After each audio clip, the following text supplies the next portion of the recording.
listening? Can you hear me? This is Unleash. Are you listening? Can you hear me? This is Unleash. Are you listening? Can you hear me? This is Unleash. Are you listening? Can you hear me? With your host, Brandon Tierney. In 3, 2, 1. You guys, what's going on, everybody? BT Unleashed back after a little respite, which is really code for playing 3 or 4 pretty crappy rounds of golf. What's going on? Hopefully everybody's doing well. Of course, here I am, blasting the trumpets for a month. Bring up Lombard, bring up Lombard, bring up Lombard, bring up Lombard. They bring up Lombard, and my vacation coincides with them bringing up Lombard. So obviously do a lot of that today. It's Monday. We got 3 burning questions. J-Rod is, I don't know what are you, hunting in Maine? Where are you right now? Out here in Bangor, Maine, taking a little pit stop before I head back to New York. Had a fantastic weekend in Maine. Absolutely great time. Played a show with my friends. So much fun. Lovely state. Only been up here once before. Underrated. Very underrated. I don't even think it's underrated. I think it's just kind of like glossed over. Like, I don't think people say, I mean, this is just my interpretation. I hear what you're saying, but I don't think people walk around like, Maine's not that good. I just don't think Maine gets talked about a whole lot. Like that whole area. I mean, obviously you get north of Massachusetts, like Vermont and Maine, New Hampshire. It's gorgeous up there. I mean, there's mountains, there's fishing, there's golf. It's gorgeous. It's absolutely great. Yep. Dude, we saw over the weekend, seals, dolphins. I saw a humpback whale blow its spout out in the water. Did you really? So, fantastic. All right, man. So it sounds like J-Rod was doing some good stuff. I mean, listen, the Lombard stuff, I'm sitting there and I'm on my golf trip with the guys, right? And we rented a house, so we wound up streaming the game. And of course, I can't stream it because I have no idea what the codes are. Netflix, Prime, they're all under my wife, and she's got all the codes. So I'm like, I can't do it. But somebody's got to get the Yankee game on. Of course, the first ball hit to Lombard, absolute rocket to his right, plant on a dime, bang, bullet right at the chest to Jazz. Let's turn to. Literally in 2 seconds, you saw the difference between George Lombard and Anthony Volpe. You just saw the difference. Now, there's a lot of temptation here to get a little nuts and push this thing forward, which we will certainly get into. When are you going to move him up in the batting order? And when are you going to do this? And is he the next A-Rod? I mean, he's mini A-Rod. You're hearing all sorts of stuff. We'll have the discussion. I've got some thoughts for you. But, my God, he just looks different. He's playing at a different speed. He's a different type of ball player than Anthony. And he's a different type of player than, any other shortstop the Yankees have employed for a while. So let's get into it. All right, today's show brought to you by my friends at Sullivan Papane. You can find them online at triallaw1.com. That's triallaw1.com. Remember the name Sullivan Papane, and by Premio Sausage, the way sausage should be.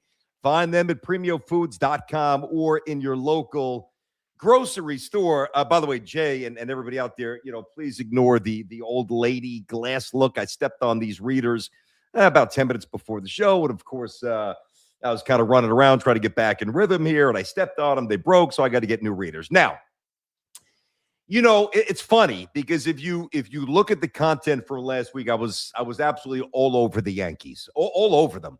Didn't do enough, didn't operate with the level of aggression. And I stand by that. Like, I wanted more. There's no question. I wanted more, but they didn't do it. And that was last week. And, one thing I'm not going to do is to just pound and pound and pound and pound for the sake of pounding. You got to move on. I mean, I told you what I thought they would do before the deadline. We did the extra special show. We did a live deadline show. I told you in real time, I'm like, man, it's 5:30. Man, it's 5:40. Man, it's 5:50. Man, it's 6:10. It's 6:15. It doesn't look like they're going to do what I want them to do. And more specifically, it doesn't look like they're going to do what I think almost all of us thought that they needed to do to put themselves in a position to win a World Series. Now, listen, how you lose that game yesterday is ridiculous, the way Cam Schlittler pitched. I know he got touched up for the home run, but you got to have a little wiggle room. It can't always be a tightrope. You give up a run, you're going to lose. You give up 2, you're going to lose. Now, I'm actually going to come out in a positive mindset today because, number one, I think the Yankees have earned that, even though I stand by what I wanted at the deadline. Understand, as much as they're, 4.5, 5 behind the Rays and the Red Sox and nipping at the heels and all the other stuff that's going on, The last 29 games, right? All of them without Aaron Judge. Most of them were a decent amount without Bellinger.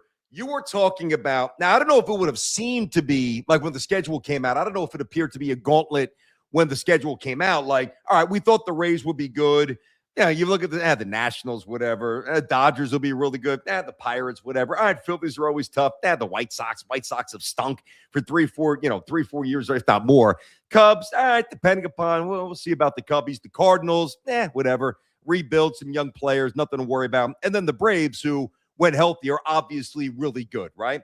So those are the 29 games the Yankees have played in succession. The Rays, the Nats, the Dodgers, the Pirates, the Phillies, the White Sox, the Cubs, the Cards, and the Braves. They've gone 17-12. So I just say this to illuminate the difference between, the sky really falling and going the extra mile. Like, it's almost like, and it's easy to position because they haven't won since 2009, and it does seem like we've been clamoring for change for a long time, whether it's a little bit more contact, a little bit more buttoned up on defense, a different route from Brian Cashman, whatever it might be. But the Yankees, I'm not going to get on the air and pop champagne here, that's for damn sure, but the Yankees, to me, have shown a lot of gumption this year. The Yankees have shown some baseball character, and, I'm not sure that many of you thought that they had that they really had that level of character. Judge goes down, Bellinger goes down, obviously Fried goes down. Cole's not starting the year. Rodon's been out he was out, then he came back, now he's still out. It's funny, though. If you step away from the emotion just for a moment, and I'm not trying to convince you guys of anything, and I'm not even convinced that this thing's going to go the way that we want it to go. But the mere presence of George Lombard has injected a level of juice, like some energy, some bounce, something different that needed to be injected into the Yankee lineup, which is why I was saying call him up, 3 weeks ago. I was on this, this kick here. I don't know if we get to this point because and I'll touch on this deeper in a moment. Like there's a lot to consider. Lombard started as the 8-hitter, got a little look over the weekend as a 7-hitter. Okay. I mean, this might be considered reckless. He's got a hit to earn this more. Is it completely inconceivable if the Yankees get a little lucky and things break their way, which they have not done? It's not, yes, the Yankees could have done some other stuff, but the Yankees have been dealt some really bad cards out of the chute. I mean, it's basically, 3-8 unsuited. Like, I don't know what you expect, no matter what they do when the dealer starts flipping cards over. You're probably not getting 4 of a kind when you get a 3-8 or 3-9 that aren't even at the same suit. You're not getting straight like that. Though they have been dealt some bad cards. But can you envision, first game of the playoffs or even, middle-ish September, Lombard is your leadoff hitter, Aaron Judge is your number 2 hitter, Ben Rice is your number 3 hitter, Garcia as your number 4 hitter, Bellinger as your 5 hitter. Like, I don't think that's implausible at all. Now, the other variable, this to me seems a little bit too far-fetched, though you never know. I mean, if Stanton somehow is fine and he gets through all these checkpoints and he produces, like, I'm not going to waste a lot of time on that. No disrespect to Stanton, but he's just missed so much time. He's had so many setbacks. To me, it's not really realistic to sit here and have that conversation. But if you do, and a righty with some thump, it's a different level of possibility. I mean, the Yankees could at some point elevate Lombard to the leadoff spot. Obviously, Judge loves batting second. Ben Rice, I know the average is down, whatever. I mean, Ben Rice has had a really, really good year. He's there. Garcia swings a mean bat. I like him, but I liked him when they got him. It was the other stuff they didn't do that drew my ire. And like Bellinger didn't shred his ACL, thank God. He pulled the hamstring. He's going to be back at some point. So, like, it's the pitching, which is just so good. It's ridiculous how good the pitching is, has a chance to be supported by a very different lineup soon. You need some things to go well, and then guys got to produce. And then you get into the conversation, like, at what point would it be a little reckless to just thrust Lombard up to the top of the order? Well, I don't really view it as reckless, especially if you have Aaron Judge behind you. because right now in the 7-8 hole, I know Wells has swung the bat better. We'll see if that continues. Hopefully it does. But you're in the bottom third of the order, a little easier to navigate. If you're George Lombard, you're batting first, and you've got Judge and Rice or Rice and Judge, and that configuration with Garcia and eventually Bellinger and maybe Stanton, you're getting fastballs. I mean, so I don't think it would overwhelm him. I don't think anything's going to overwhelm George Lombard. He's just different. Now, I'm going to stop short of saying it. I've heard this from a few people. I think Willie Randolph, who is not prone to hyperbole, my guy Willie, love Willie.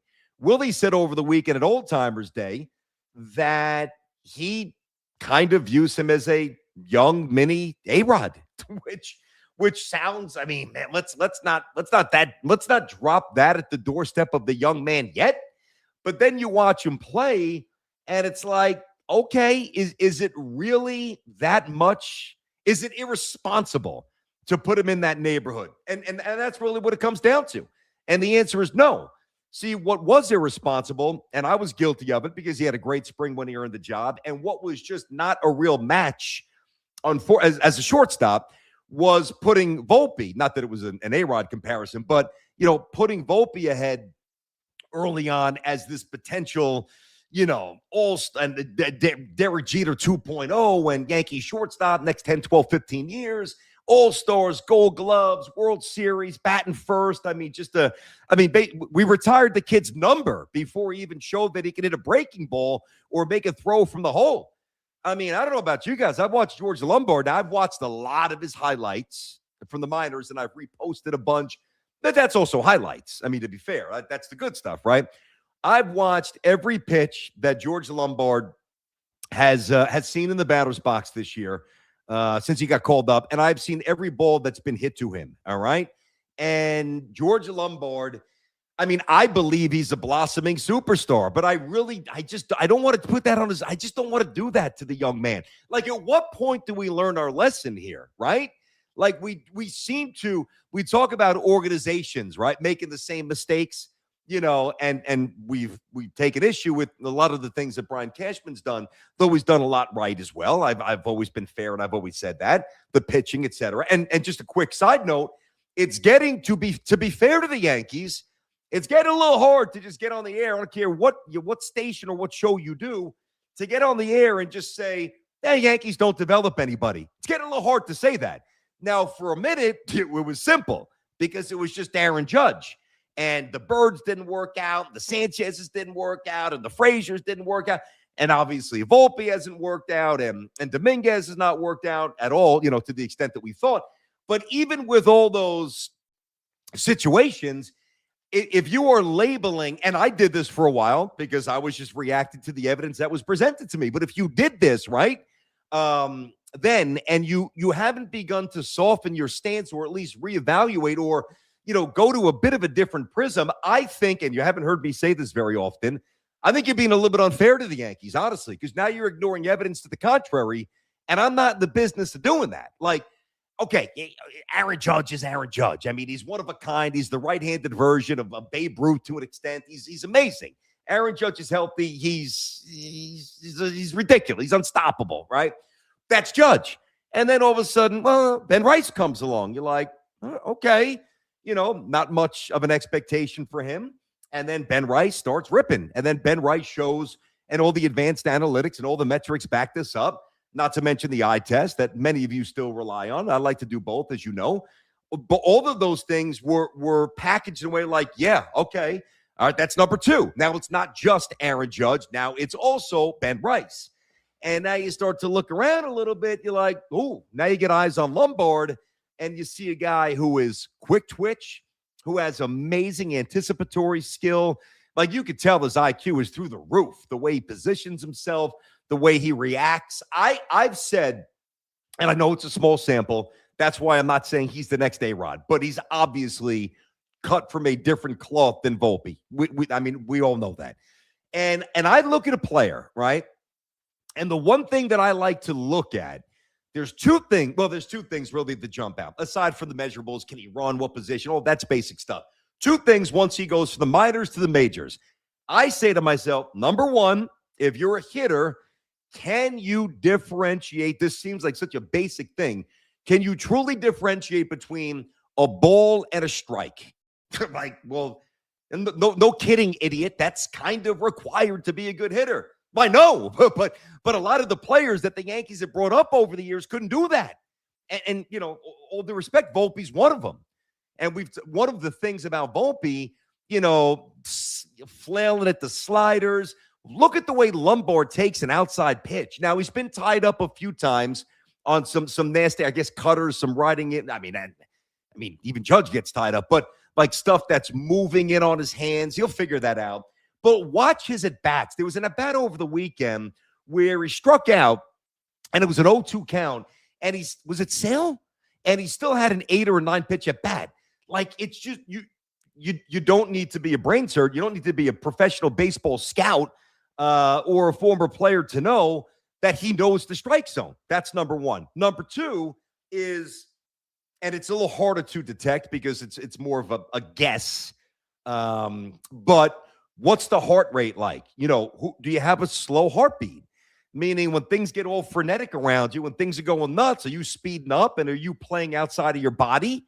Or are you still in the same physical mode where your brain, your heart, your body remains connected in the same way like you're taking pregame ground balls, you know, or just having a long toss in the outfield before a game? And some of the plays he made since he came up tells you all you need to know. I mean, there's nothing he can't do. So I'm not putting him first yet. I'm not going to start, you know, chiseling away at the plaque for Cooperstown. But I am saying very clearly that at least there is a window of belief that I don't think any of us really had in terms of, you know, big ticket items for this year. Going back, certainly before Lombard was called up, definitely during the trade deadline when we all wanted more, you know, you could at least, even if you are so disenchanted and so down on say, you know, Hal and Cash and Boone, whatever it might be, 2 of the 3, all 3, 1 of the 3, whatever. There's different levels of culpability as we've discussed, but though you have to be fair. You have to be fair. And most teams, if they were dealt the blow after blow after blow from an injury perspective that the Yankees have had to deal with this year, guess what? They're the Mets. And I know the Mets are playing better. It's not the low-hanging fruit. It's not a little gratuitous shot. I don't mean that. But the Mets season unraveled. The Mets had some injuries early. Obviously, Clay Holmes and Soto and Lindor with the calf and all that stuff. Luis Robert, I get it. I know. But the Mets weren't able to recover because I don't think the infrastructure of the Mets organization is nearly as good as the Yankees. And the Mets aren't alone. There's other teams that's happened to the Braves in the past where they've been dealt some heavy. I've got a lot of respect for their franchise, but they've been dealt some real blows, and it really impacted where they finished in the standings. So you can process where the Yankees are one of two ways, right? You can hold, and I'm kind of in between to an extent, to be very honest. Like, you can hold on to that antiquated mindset. You know, the Yankees are supposed to outspend everybody, and the Yankees are supposed to just show up and win the World Series. And I've obviously disconnected from that years ago because baseball's changed and the Yankees have changed their mode of operation as well, as we've chronicled, you know, whether it's here or on the Fan for years, you know. But to be fair, and now to at least examine both sides, what could have happened and what has transpired, I mean, Yankees have a shot. To what extent, I don't know. But this goes back to what I said over the winter. Jay, pop in here, Jay. If you remember when we were talking about, remember, it took a while to get Bellinger signed, and they weren't doing it. We're bouncing around and free agents. I'm like, come on. Like, Bichette, you know, I was a little interested in Bichette, you know, a little bit interested in Tucker. Thank God those things didn't happen. But the thing that I said going back to February, I said, it's not going to happen right away, guys, because Cole is not coming back till June and all those other things that we talked about. When the Yankees pitching staff gets healthy and is fully assembled, they will have the best rotation in baseball. And they do. And it's really not contestable. So now, that's why I was really screaming for them to accent the roster with a little bit more. But now, to support that, because it is healthy now. But now when you look at this, objectively speaking, like I came back from vacation, like it was cathartic. I was ranting and raving last week, and I stand by the stuff I said. But there comes a point in time where you've got to maybe do a little reevaluation, and you got to step away from your Yankee bubble, and you've got to incorporate everything. Is it great? No. Is it perfect? No. Is there a guarantee it's going to go the way we want it to? Absolutely not, because it hasn't gone that way since 2009. But close your eyes. And for a moment, Lombard, Judge, Rice, Garcia, Bellinger. That does not include a Ramos, a Stanton, and I'm not even saying Wells is going to keep hitting this way, but it's not like Wells was a 175 hitter for 3 years and they just kept running him out there. Like, there's a reason why I said, going back to when I first saw his swing and looked at his minor league profile, I'm like, he's going to hit 20-something home runs in Major League Baseball, and he has. And he is a good defensive catcher. So I guess what I'm saying is that I'm going to go nuts here, suddenly a little optimistic on these Yankees, J-Rod, is what I'm saying. Trust me, you're not alone. You are not alone, because I can tell you, I mean, the night of that trade deadline, pretty much all of my Yankee fan friends were done. They were done with Cashman, done with Steinbrenner. They were going, this team is going nowhere with this front office group. The next night, Lombard goes up for the first time. The perspective has changed. I wouldn't say it's a full 180, because I think there is, still some gripes towards the front office because of the lack of moves during the deadline. No doubt about that. I think the offense still hasn't shown that they're up to snuff, up to par. But Lombard does provide not even just a glimmer of hope, seemingly. I'm not going to say a beacon either. Maybe an in-between between a shimmer and a beacon, whatever that in-between is, of hope for Yankee fans this might turn out all right. This might turn out all right. There you go. So I'm not alone. I haven't really, I was with my buddies, there's a couple of Met fans in the group. But when we were watching Lombard play, and a couple of us played baseball, so, we're looking at it maybe a little differently. We're like, this guy's different. It's so obvious. Now, imagine, as I gave you the Lombard, Judge, Rice, Garcia, Bellinger, maybe Stanton, whatever combination down the road. Imagine if they would have done what I was screaming for them to do, because the one name that I wanted more than anybody, I never jumped on the Mason Miller, hey, let's get him. I never did that. I mean, not that I wouldn't take him, but I'm watching the Yankees every night, scratch out 3-4 hits. I mean, extra innings, you lose. Runners in scoring position, just a dearth of offense. I'm like, Mason Miller's phenomenal if you got Bernie and Jeter and Tino and Jorge and O'Neill. Like, sure, we'll take him. Although we didn't need him because we had Mo, but you get the point. Yankees needed a balance and infusion of offense and really, in my opinion, bat to ball skill. So can you imagine if they would have gotten Arias, which is what I wanted them to do? Because Jazz Chisholm, I just, I'm not even going to start begging on him. It's the low-hanging fruit, but I have always been consistent with Jazz Chisholm, and I would have moved on from him. As a matter of fact, I know Volpe played a little bit of second base over the weekend. I saw him at shortstop one game. I saw him at second another game. I'm not going to go nuts on this, but if Volpe in AAA really hits and shows an ability to acclimate to second base, which I think he would, and Jazz is still, swinging swinging for the upper deck and hitting $170 over the last month, whatever it is. I think he's like 2 for 30. It's ridiculous. I would rather have Volpe probably at second than Jazz Chisholm, but imagine Arias at second, and then imagine this restructured lineup. You still need a few things to go right. Judge cleared a little checkpoint. Baseball activities start, but now you got to get through that with no interruptions, because let's face it, the one thing that could put all of this conversation into the incinerator is one setback from Aaron Judge based on the timeline, just based on where we are. All right, so he's going to start jogging.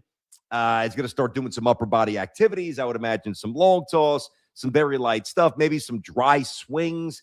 I don't know the exact path. He's not getting in the batting cage and looking to crank it 115 off the bat. Like, I can promise you that. He's not going to jack up the machine to 99, or 100-mile-per-hour sinker. That's not going to happen. We're still... I remember saying September 1st, and at this point, I take it, because that means he's back. But one step back, one little nagging, one grab like at the bone or that area, that intercostal area, and Aaron Judge is done for the season. So all this could go up in flames, right? But just imagine if it was Arias 1, lefty, Judge 2, righty, Ben Rice 3, lefty. I mean, and then instead of, and I don't know where the Yankees are on this, to be honest. I don't pretend to know, right? But instead of maybe the temptation to elevate George Lombard eventually, not yet. Now, it would be a little bit nuts now, I admit. But eventually to thrust him into that pressure spot of, even though I think he can handle it, you don't want to tempt fate and do things before they should naturally occur. Now, if you had Arias, you could keep Lombard and maybe elevate him to 6, and maybe you break up a lefty-righty there. But that's the guy. Think about that lineup. He's also become an outstanding defensive player at defensive second baseman. So not perfect, better. Would have been great to sweep the Braves, but when you run through those 2, 4, 6, 8, 9 teams that I just ran through, all above 500, most are playoff teams, and a couple are really, really good, right? To go 17-12 somehow with no offense speaks to at least the baseball character of the Yankees. I do believe that. I do. So I think a lesser team, a less connected team, they would have folded. They just would have. All right, no way Volpe's. These glasses are going to annoy me, J-Rod. I got to get these. Oh, God. Watch. Here's what's going to happen, because this happened. Keep that up. I'll read it in a second. This happened years ago when I broke them. Well, I think when I was with Tiki, and I'm like, I got to get new glasses. And I just didn't. So I was walking around with broken glasses for So watch. Here I am saying, I'm going to go get new ones today. No, I'm not. At Todd to Walker. No way Volpe's playing second. That's like Zach Wilson being a bust and keeping him on the roster. Volpe next to Lombard will be a distraction, more downside than upside. I mean, listen, possible.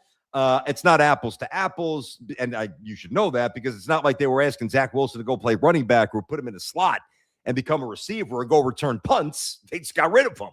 They benched him, and then he was gone. So if there's a little value, and I do think, to be fair, I do think anything with Volpe, really committing, because Lombard's the shortstop for the next X amount of years. I mean, Volpe will never play shortstop regularly again for the New York Yankees ever. He's just not. It's over. Lombard's the man. It's his spot. And I think, and I've said this before, I thought they might trade Volpe. I was okay with that. Number one, for the young man, because I want to see him do well. He's a great kid. Dad's awesome. Great family. Yeah, but it's about the business of the Yankees. So as I separate the two, I do think that he'd be a much better second baseman based on his talent or his natural skill set, the arm and all that stuff. He's quick twitch. He doesn't have a good arm, but that generally profiles to second base if you can get on base a little bit more.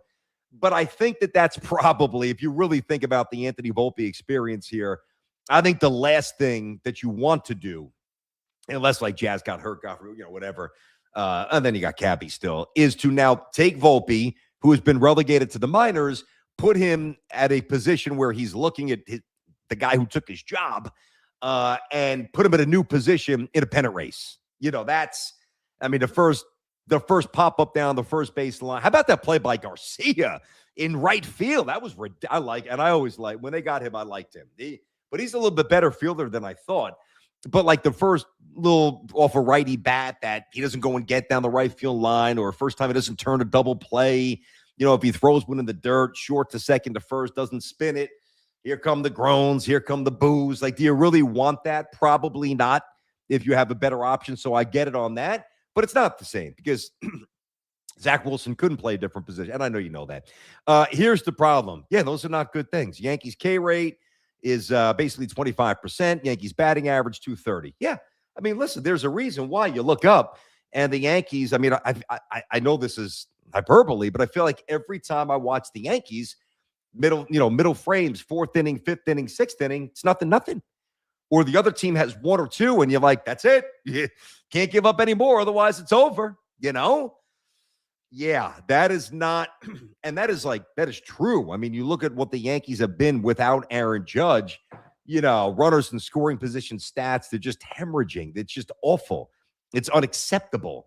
And, some of these other bats that they brought in will make that a little bit better.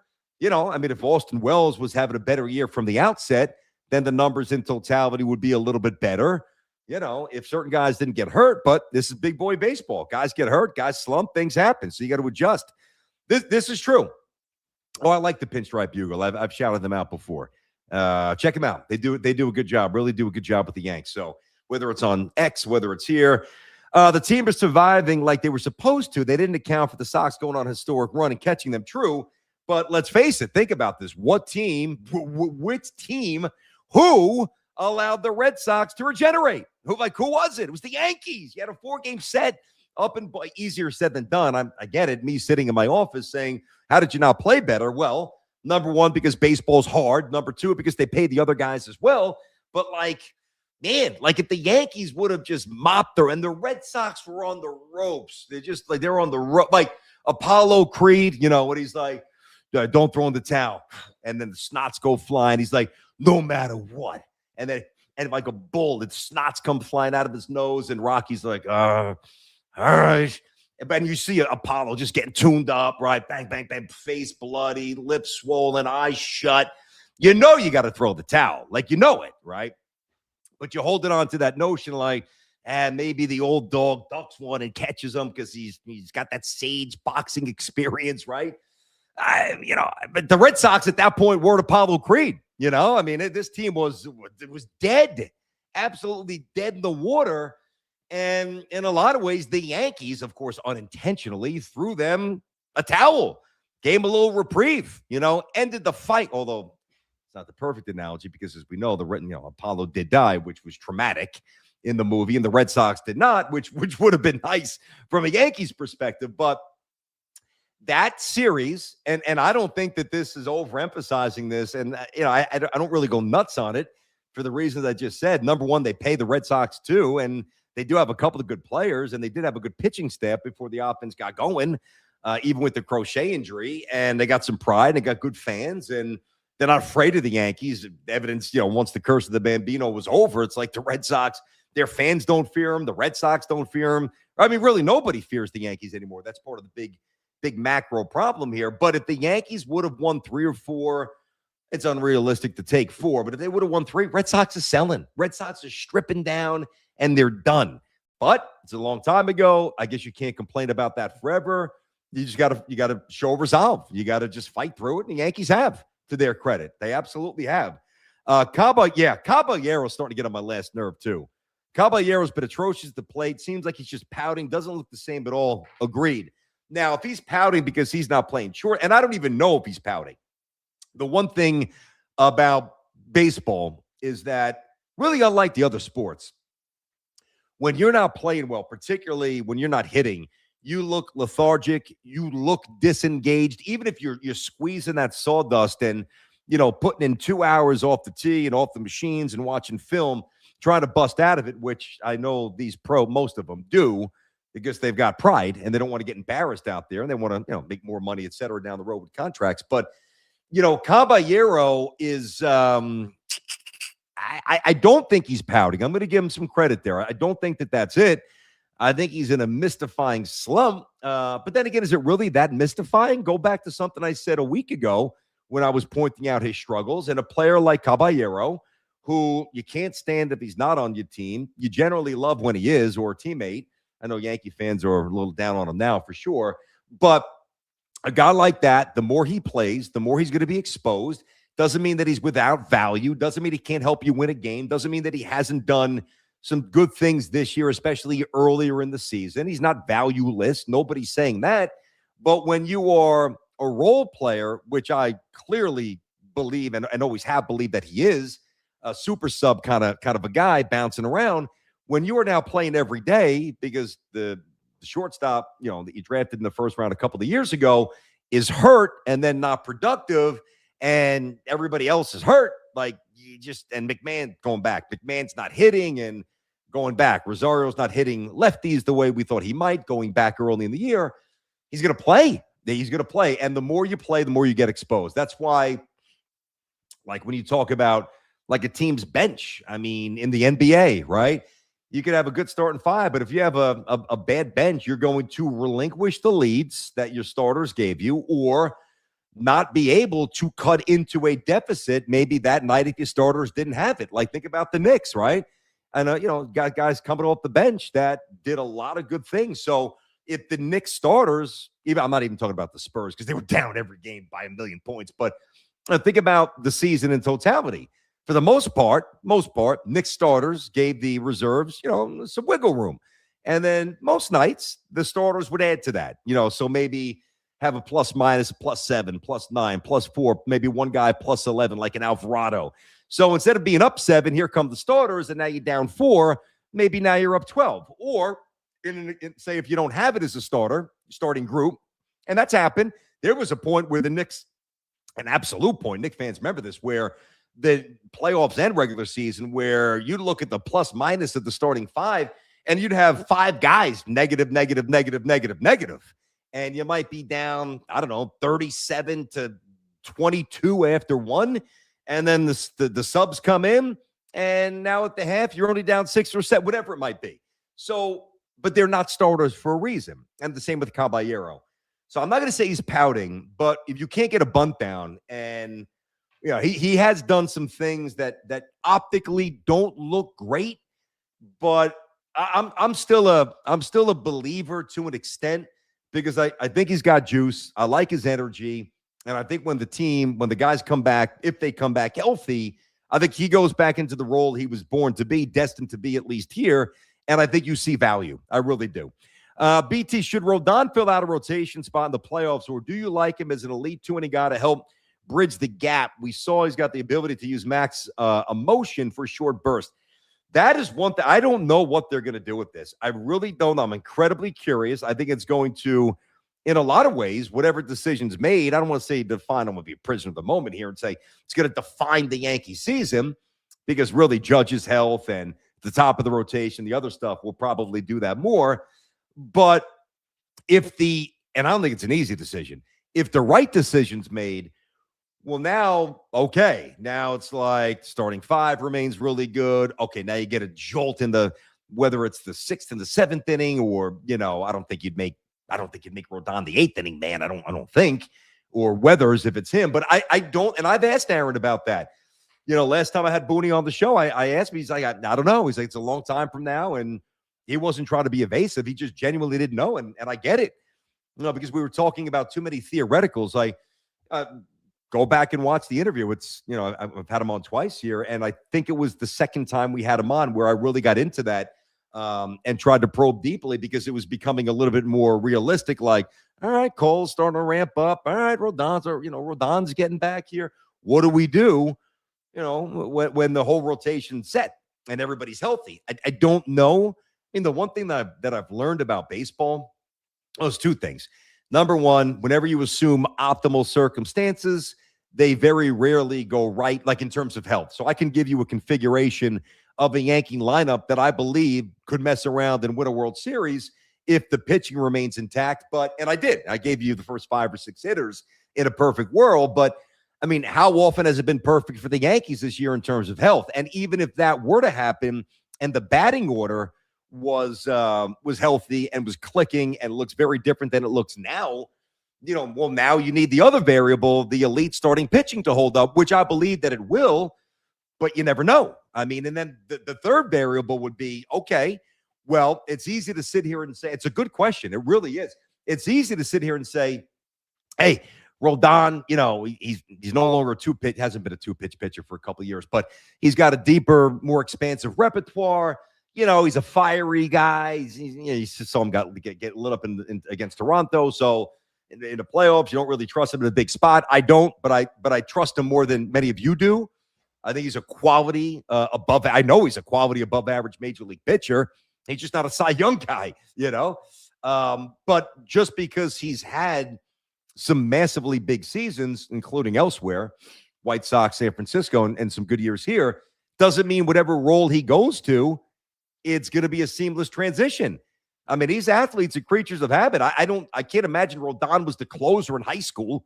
I'd have to think he was the ace on his high school team, and he was the ace in the minors, So that's a pretty radical adjustment. I think he'd be willing to do it. I don't doubt that, because I think he really wants to win. I believe he's a gamer. He's got a lot of compete in him. I believe that. Same with Weathers. Now, Weathers, when he's on, he's nasty. Do I trust Weathers, in a 1 or 2 run game? whatever 6th, 7th inning, man on. I don't to come out and just pump strikes. It's not that I don't trust him, but I'm not going to sit here and lie to you guys and say absolutely complete trust. I think Clark Schmidt would probably be pretty good in that role. Like, his strikeout to walk ratio is just better than Weathers. He's been more of a strike thrower his career. You can look it up. And as long as he's healthy, which after Tommy John, all these guys are, once you kind of, learn to trust the body again and become assimilated to the big leagues, I think that would probably translate. Yanks got some decisions, not going to lie to you. But at least today, you can see some options. And that's a little encouraging. It's a little bit encouraging. Is Mitch Garver insurance for Sanchez or Goldschmidt moving forward? He hasn't hit much this year. Yeah, he's had some big seasons in years past. I get it. I don't mind the pickup. I'm not relying on him. I'm not going to sit here and denounce his ability to have some sort of positive impact. I don't know. I don't know. Sometimes sometimes pitchers just lose it, and then sometimes hitters just lose it. Look at Cal Raleigh. Wow. Look at Austin Wells until the last month or so, where he's actually hit a whole hell of a lot better. I don't know, but I am a believer in trying new things. Like, if something's not working, at least give me the possibility of an option, So, yeah, I'm not going to sit here and say he's going to be batting 7th in the ALCS. Who knows? But, yeah, I had no problem with the moves there. Yankee staff lining up to be used as the 2025 playoff Dodger staff was used, with starters covering a huge majority of innings, even out of the pen. If Judge and Belly are healthy, they can win it all. Yeah, they could. Now, the problem is, because they're probably not going to win the division, that road becomes a little bit more arduous. And, let's see. Let's just – I'm going to play out a scenario that's probably – let me just get the standings up here exactly. I think they're 4.5 or 5. But, depending upon, like, say it the Yankees, who are playing well now, say it they really cooled off and, you're into that final week or so, final 5, 6, 7 days of September, where they're 5.5. That's right. They're 5.5 back of the Rays in terms of wild card. I know they got a lot of room here still. All right, +7. The Rangers. You got the Tigers, the Twins. But so it's going to be Yankees, Red Sox. But obviously, it could be Red Sox over Yankees. Only a game and a half back of the Yankees. But like, when the Yankees were winning championships, for the most part, outside of 2000, where they really stumbled in September and everybody's like, wow, what's going on? Remember, they had a terrible series down at the Trop against an awful Tampa Devil Rays at that point team. And it was like, ugh. Then they wound up beating the Mets in the World Series. But a lot of those Yankee teams, especially 98, the division was on lock. They can kind of start to structure how they wanted to go into the postseason with their pitching. There's a high level of probability they will not have that luxury this year, because you're just scrapping to make sure you finish ahead of Boston. You're still trying to chase the Tampa Bay Rays. Not impossible, but I'd have to say leaning towards a little unlikely at this point. I think Tampa probably wins the division, but you're not going to give up and wait. You guys can't take it. Let us line up our pitching just so we're ready for the wild card. No, you just keep chasing. And if you chase, and you lose the division by a game or two, but you really line up that rotation, well, now it becomes complicated, or a little bit more complicated. Not that you can't work around it. A little more complicated in the sense that, well, now maybe, having Schlittler lined up for game 1, you don't have. Or as you get deeper, I'm just throwing stuff out there. This is common sense stuff. Maybe you don't have Schlittler ready to go twice in a specific series, or Fried or Cole. Obviously those are the three, but to me, Schlittler is the best. I think many of you would agree with that. So yeah, there's a lot of jostling here, a lot of baseball to go. With this lineup, Lombard should be hitting third. Stop. Now? Come on, dude. This is what I mean. Tap them. Tap the brakes. Let me just continue to read here. I know batting average supposedly isn't important. Well, I say that it is, so that's in stark contrast to what I espouse. But most people agree with what you said. So, yeah. But I've never seen a lineup on a Yankees team with so many batters batting 220 or lower. Correct. Correct. Well, but that's why you at least point to the possibility of what could be. Now, again, and that's why Arias was so appealing to me. But he's not here. Deadline's passed. We can do. But like Lombard's not going to hit 220, 230 if you put him in a one spot. Judge is not going to hit 220, 230. Rice is, I know he's down to 260, but they're not going to hit 220, 230. Neither is Garcia. Neither is Bellinger. You know what I mean? So, I know we've watched a lot of baseball with Volpe this year and McMahon, who's also been better, and Wells when he was in that prolonged funk. I mean, hitting 163 with an OPS under 6. I mean, at one point it was under 550. Under 5. No, forget about under 5. And they were trotting out, Caballero's average had sunk, and that kind of coincided where Bellinger was really cold, and you just didn't have a lot of guys who were hitting, Goldie did some good things early. He cooled off. He was asked to do a little bit too much. Now he's in a better role, pinch hit against the lefty, spot start at first base against the lefty. It's at least, it's lined up where it's, I think, undeniably better. Is it going to ultimately be good enough? I don't know. I don't have the answer. I don't pretend to have the answer. I really don't know. The big problem is see a lot of the guys bottom of the order, bats constantly swing for home runs. Yep. I mean, these are general concepts. Yeah, I hear you. What happened to setting the table for the top of the order? Why don't they ever have a two-strike approach? I don't know. Lombard does, by the way. Lombard's got a two-strike approach. Bellinger's got a two-strike approach. Rice has Rice has a two-strike approach, especially for a power guy. He's got one. Once Judge and Belly come back, does that mean that Jones is back to the minors? I would not send Jones down to the minors. Now, obviously, Grisham, the big home run, didn't stand up. But, I thought a couple of at-bats, 2 at-bats against Chris Sale over the weekend.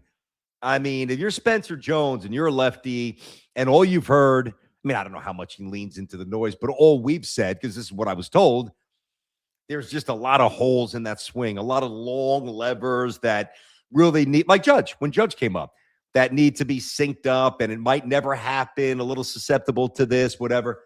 I mean, a couple of at-bats against Chris Sale. Wow. I mean, really impressive. And on his triple, I tweeted it. I think, what was the number? StatCast was home to third in 11.55 seconds. And they said it again yesterday. He's the fastest Yankee. Now, might not be the fastest home to first because those longer legs and, again, those levers take a while to get going. But, like, first to home on a double, or even, I'd say, first to third on a single, there's just – Kay said it. He said it doesn't look that way, but he is the fastest Yankee. And he's a really good outfielder. I like him. Now, I was going to say what complicates that, although this would be good for the Yankees, but specific to Jones, is Grisham about to start one of these heaters. I'm not a Trent Grisham guy. I'm not here to disrespect. I'm not here to disrespect anybody, but I'm not a Trent Grisham guy. I think he's a little bit too lackadaisical in the outfield. He brings nothing in terms of speed on the bases. I can't stand when he hits the leadoff. I've told you this a million times. He's an amazing fourth outfielder on a really good team. Ask yourself this question, right? Would Trent Grisham have been a starter on the Yankee dynasty teams? Ironically, like left field was one of the main issues. Like they had, a couple of guys play there over the years. Bellinger's dad would play, Shane Spencer, Darryl, Tim Raines. So they never really had the Rivera for a minute. So maybe he would, but I mean, would he be playing every day as on a dynasty team or a world champion, a certified team like that? No. And I don't think he should be doing that every night here. Ideally, you wish, either he was a righty or Jones was a righty. But I love the fact that Jones is a lefty because of that easy, ridiculously easy power that I believe we will see more and more of if he can just, make the contact and not be overwhelmed. That he doesn't look, to my surprise, not to my chagrin, to my surprise, he does not look overwhelmed. And I'm surprised by that. His at-bats have become better. When he first came up, then he got sent down. Then he came up, and there was a little more of a plan, a little bit more clarity, what he was trying to do, and the numbers back that up, So it's not like you're just sitting there saying, God, when is this guy going to hit one to the moon? Yeah, I mean, I believe there's a titanic blast that is waiting to come out where, it's remember when Bonds hit the home run? What year would that have been? I guess that would have been 2002 Interleague. Yankees swept the Giants, and it was a day game, and Bonds hit a missile to the top tank. I mean, it was ridiculous, right? I fully expect Spencer Jones to hit a few of those at some point, but it's the other stuff where, again, he doesn't seem overwhelmed. So it's not like and that's the difference with, I think, him and Dominguez, right? When Dominguez came up, it was all about the light tower power, the rocket front arm, and you're thinking he's going to be a great outfielder, right? The blazing speed, and he's got some of those attributes, but Spencer Jones doesn't have to hit a home run to have some impact on the game. Whereas if Dominguez didn't, not a good outfielder, even though he made some strides as a righty batter. And I know he hit a couple of home runs over the weekend down AAA. I'm not saying he's without any sort of value either, but I don't know.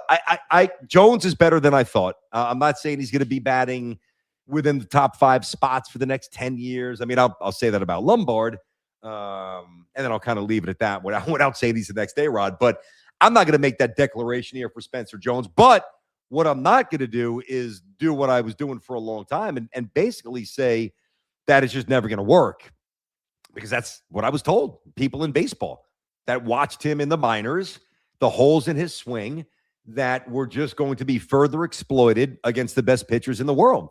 And he's showing signs, marginal, but he's showing signs of more competitive at bats. And again, the numbers bear that out. Was it 0-2? I think it was 0-2. No, the Yankees won 2 out of 3. That's right. They didn't sweep them. BT, I was there when Bonds hit that home run. Yankees lost that game with a Soriano error at second. Mo on the mound. I was sitting in the bleachers. I just remember that because I was working in Detroit. And I just remember, again, you think Detroit cares about Yankees Giants, but had to weave that in a little bit just for a second. Bonds, Yankee Stadium. And I remember saying, my Yanks going to win 2 out of 3. Bonds going to go deep, top tank. I think I made one other prediction, and I got it right. But I actually thought for a second they swept. I think you're right. Now that you say that, I think it was 2 out of 3. I forget who we hit that off of. Was it a relief pitcher? I don't even remember. Watching it now. Let's see. Who was number? Lefty or a righty? 43 lefty. 43. 43 was the guy. Pettit was 46.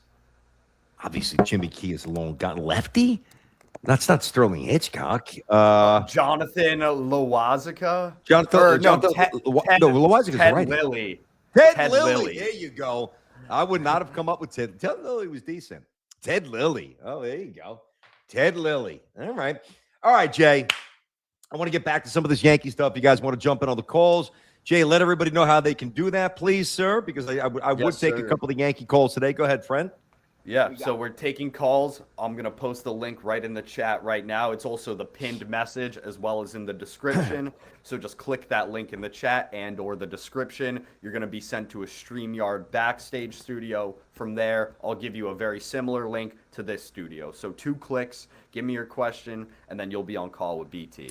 There you go. And here is the question, by the way, because we've thrown a lot of stuff out there. The Lombard stuff. I mean, we've hit everything, kind of an updated state of the Yankees, starting with Lombard's, just the injection of promise and hope that his mere arrival has brought certainly to this. It just sounds a little different, doesn't it? It just got that little buzz. Like the Yankee Stadium, even though I love the old stadium better than this one for a lot of selfish reasons, right? It always had that little that electrical charge, that current that was always bouncing around the bleachers to the top tank, and it's dissipated. And it's not knocking the fans when you don't score. Kind of hard to have buzz, but I can hear it. Like you can kind of zapping around again, which is great. So, but the question is very simple, and this is what we could react to: is do you feel more optimistic today than you did right as like when we last did our show, when everybody was screaming, including me, and hollering and pissed off and questioning the moves and stuff.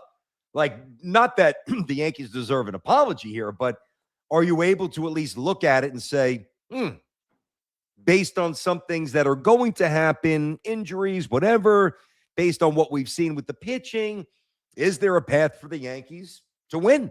That's the question. All right, Jay. 3 burning questions. By the way, it is almost football season.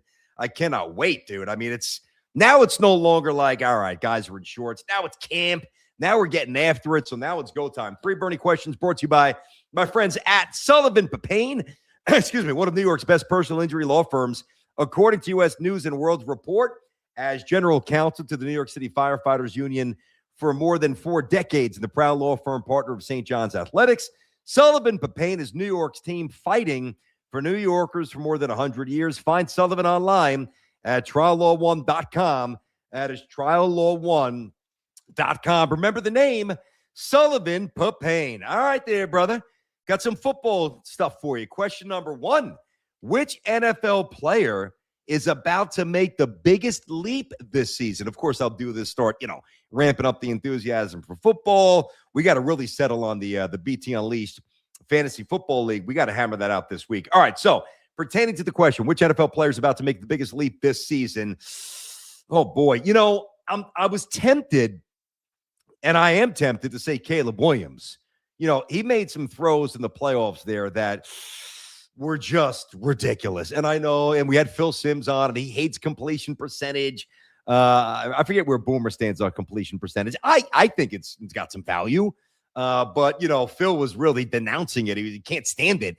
But I do think that that's going to get higher, and I think it needs to get higher. But, there's just something to be said for in high-pressurized moments in the playoffs, making throws against the grain, across your body, over 2-3 defense. Like, he made some throws that were wow. So I really want to say Caleb Williams, but I'm not. I'm going to actually say Abdul Carter. Abdul Carter is my answer. So at some point, the rubber's going to meet the road here, and it started to meet the road a little bit, although I think it's going to really happen earnestly during the season with the quarterback pressures and then eventually getting to the quarterback. So last year, he had 66 quarterback pressures, which, think about this, which was 21 more than the next closest rookie, all right? And by the way, was the 12th most in the NFL overall. However, of the 66 pressures, only 4 resulted in sacks. Abdul Carter is coming for at least 10 this year. If he's healthy, he's going to get at least 10. So to me, he's going to make when they drafted him out of Penn State, number 3, I'm like, this guy's redonkulous. He's not even ridiculous. He's redonkulous. And, I know Dexter is gone, but they've got some players there for sure. And I think Abdul Carter is on the precipice of becoming the game wrecker that we all thought he would be. Number 2. All right, number 2. What do we got here? Number two. All right, what do we got there, Jay? What's going on, buddy? I mean, I should be the one who's rusty. And I was basically just pounding drinks for 4 days playing bad golf. What's your excuse? You're not the only one, buddy. Attaboy. All right, which college football coach is under the most pressure to win now? Whoa. This is a long list, man. Long list. I mean, you want to tell me Lincoln Riley at USC? You want to tell me Bill Belichick at UNC? You want to tell me Shane Beamer at South Carolina? You want to tell me Fickle over at Wisconsin? I think it's got to be Florida State's Mike Norvell. It's got to be. I mean, since he came there, and remember, he came from Memphis, and his last year is 2019, right before the pandemic, and he was 12-1. But at Florida State, he's gone 38-34. I mean, now I know that there's other programs where they just don't even remotely represent what they were when we were young. I get it. For a long time, St. John's basketball was that way. Trust me, much to my chagrin. But Florida State, under no term, should ever be 38-34, over, basically 80, a little bit below 80 games there. So I think it's him. And he comes to the Seminoles, and then he goes, again, it's a rebuild. I get that. 3-6. Then he goes to 5-7. So, barely visible incremental progress. But then year 3, he's up to 10 wins. And then year 4, he's up to 13-1. And then the bottom falls out. Like nobody saw this coming. 2-10, and then 5-7. If anything, generally it takes, maybe an extra year to really get to that 12 or 13-1 record. Like 3-6, 4-9, maybe 5 or 6 win. But you don't see too much to go to 10-3 in year 3, then 12-1, and then to win 2 out of 12 games, and then to win 5 out of 12 games. So to me, it's Mike Norvell, Florida State. That's an easy one. All right, this is a different one. It's we always try to make the third one a little random here, all right? You get one athlete in his absolute prime. J-Rob, by the way, after this, I want you to give me yours as well. All right? You get one athlete, any era, living, dead, and the sport doesn't matter, in his absolute prime to start a franchise. Who are you taking? My goodness. I mean, there are no limits to this. Are you serious? I mean, you could say Wayne Gretzky. You can say Kareem. You can say Willie Mays or Michael Jordan or Tom Brady. You could say Ohtani. If you think about his prime, and obviously in the navigating injury, sure, and he's still in his prime. But, if you start with like 23-year-old Ohtani, a 24-year-old Ohtani, and he's throwing 100, he's hitting bombs, like, not a bad place to start. My answer is actually probably going to surprise you.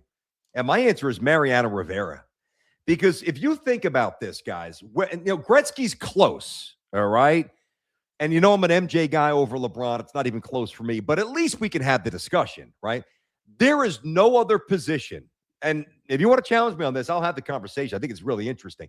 There is no other position in sports where the best player of all time at that specific position, where the gap is so wide to the second best player at that position, like it is Mariano and whomever you think is the second greatest relief pitcher of all time. You want to tell me Dennis Eckersley? It doesn't matter who you tell me. It's not even a conversation. The gap is, it's like, Australia.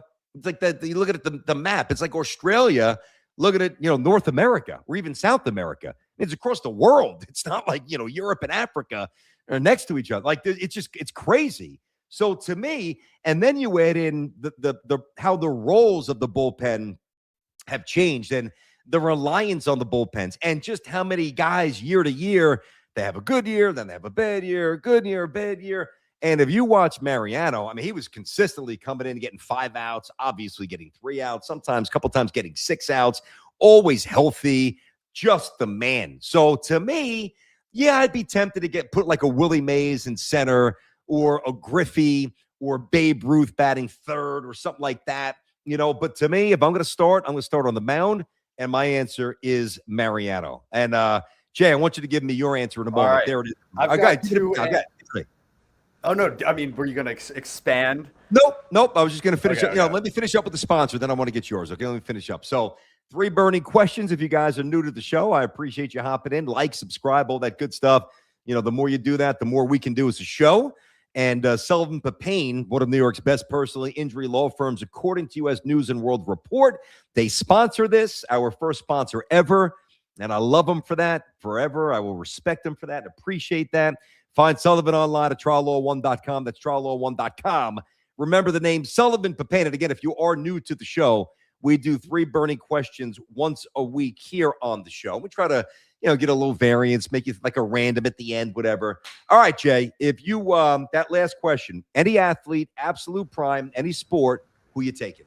Steph Curry right now. I think if you were able to take Steph Curry in his prime and put him in the NBA currently. So is that kind of how we're taking it? So like for you're taking Mo and you're putting him on the Yankees now or something. And then I'm starting the franchise with 23-year-old Mariano or 23-year-old Steph. All right, keep going. I like it. So I like it because with Steph Curry, if you were to put a prime Curry right now in the NBA, you kind of already have the formulas for how you build a team around a shooting point guard, how you sort of surround them with the right defenders, right corner shooters. And I think that you would be able to maximize Curry's talent far beyond even what it was already at. Maybe not far beyond, but I think you would have been able, a franchise starting today, knowing what they know now, would be able to pull maybe 6 championships. That's an interesting call. Now, let me ask you this. I like it. I wasn't thinking of Steph, but I like the thought process. Was there anybody else that you were kind of factoring in there? Yes, I had one, and this one was a ridiculously hot take. Victor Wembanyama.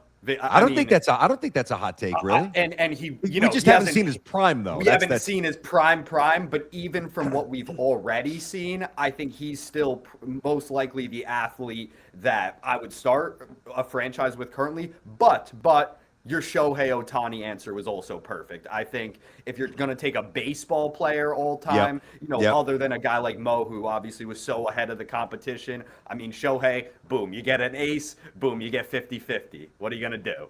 Yep. I threw Gretzky in there. Like, I consider Gretzky. I think when you look at the gap from Mo to the second best player at his position all time, I think the only guy that can really even work his way into the equation and challenge that statement, that disparity between Mo and the number 2 guy, it would be Wayne Gretzky. But I don't even know who that number 2 guy is. That's the that's the problem. You can't identify the guy. I thought, I didn't really think about Brady. Just because I didn't think about Brady at all, even though I just mentioned his name out of respect. I didn't think about Montana. Because those guys Bill Walsh in San Francisco with that offense. By the way, shout out to Roger Craig, former Niner. I love the Hall of Fame speeches. I thought Larry Fitzgerald was great. Vinatieri was hysterical. That was with fun. McAfee. That was fun. All those guys crushed it, man. Luke Kuechly, love him with Carolina. Really good crew that got in this year. And to me, I'm not looking to minimize their accomplishments, but if you had Joe Montana or Tom Brady on a team with an average offensive line or not innovative coaches like Walsh, maybe the most innovative offensive mind of all time. Belichick, I prefer Parcells, but Belichick, the greatest coach of all time. I don't think that they're Montana, and I don't think that they're Brady. Where if I'm looking at quarterback, I'd probably be more inclined to say maybe somebody like a John Elway who can run and fling it, obviously. Josh Allen, a little bit more recently. That's maybe a little bit, and I love Josh Allen, a little bit high for Josh, but that kind of two-way player that can beat you a multitude of ways. Speaking of Josh Allen, did you see this? Is ridiculous. Did you see the criticisms of the Bills' new stadium? Yes. Highmark Stadium? Yeah. What the fuck you doing? How do you build a stadium with obstructed views? How? I don't know if you guys saw this, but there are, I'm sure some of you did, but there are, I got to get with my buddy Matt, who is a big time. Matt, text me if you're watching. My buddy in town who he coaches my son in football. I coach his son in baseball. Great guy. Big Bills fan. Best Bills fan I know. He watches the show a lot when he's working. I mean, please text me how this happens. I don't know how this happens. I mean, with the architectural advances and everything digital, how the hell do you open this magnificent new stadium? And I'm really happy for the Bills. I wish the Jets had this ceiling with a quarterback like Josh. But I even though Bills fans are nuts with the tables and lighting them on fire and all that stuff that's dangerous. I mean, they're great fans, dude. They're great, and I love watching the Bills play. I really do, right? So I respect the Bills fans much more like Dolphin fans, clowns. No disrespect. Patriot fans annoy me. I like Bills fans, even though they're in my division. How do you not get that right? I saw multiple pictures. Imagine this, sitting down at your seat. There you go. Okay, thank you very much. Sitting down at your seat. Oh, there's, Josh Allen. Here's the 3rd and 7. What yard line is that starting to creep in? Is that about the 20? You want to tell me about that? Bills down by 6. Josh had 13 ticks to go in the 4th quarter. The Bills, Bills at the Patriots, the 13-yard line. Here's the snap. Allen in shotgun. Rolls out. Can't find anybody. He pumps. He lets it fly deep in the end zone. Did he catch it? Can you imagine that? How? And that's not even, that's pretty bad. I don't even know if that's the worst obstruction. There are other obstructions. You don't have to find them, Jay. Great job popping that up. I don't get it. The other thing that I heard, now this won't bother Bills fans because they're tough as nails. But even this, you got to get right. And I guess they didn't. One of the things about this stadium, because, one of the great things about playing, being a Bill, I'm sure it sucks digging out of snow 7-8 months a year. I get all that, but like that is an advantage. So to go dome up in Buffalo, you're neutralizing one of your great advantages. And that was never going to happen. I don't know if it was just a cost thing or aesthetically, or they just wanted to keep it cold. But one thing I guess it's almost like a little bit of a soccer perimeter, like the circumference of the stadium up top. A lot of fans are saying, well, geez, we thought it was going to go out wider to kind of, I guess, protect certain seats, even though it was sunny when they were there the other day. Like, I guess they're not protected from the elements in terms of rain. And I would rather be sitting myself, and I've done this many times. I'd rather sit in 9-degree temperature than sit there in rain. Even if it's like, 35 degrees out or 40, something's more palatable than single digit. I can't stand being wet. It's the worst, Everything's a problem. Like you can't even open your phone. You got a drink, you got food. It just stinks. So to me, I really thought they were going to do a better job of that. But that is crazy how they messed that up. Good morning, BT. Lombard is the truth. Yes, there's no doubt about that. He absolutely is, no doubt. He's got power, and we've seen that by pulling his hands in and hitting a home run to left field. We saw the ability to go to right field. He's going to hit a lot of home runs at right field, banging it, 320, 330, curling it down the line. He's got power. He's got athleticism. He's got juice. He's got a rocket for an arm. I thought I was out. Ooh, yeah, that's kind of fair. I thought I was out. Now, I'll never be out as a Yankee fan. I will be very opinionated. You'll never guess, like, where does Tierney stand on the Yankees? Like, you'll always know. I'll never abandon them. That's just not how the way I'm wired. But I feel you on that last statement. You're a little bit out, at least in terms of what you think they could do or that emotional energy like that. I don't know. I know what you mean. And he brought you back in. It's just different, dude. First ball hit to him. Bang. 2 steps to his right. Plant his right foot. Dime belt. 2. What? And then the play was it the next night or 2 nights ago. The one-hop rocket that was hit like 105.1 off the bat. And he dives behind second base. The ball was actually behind him.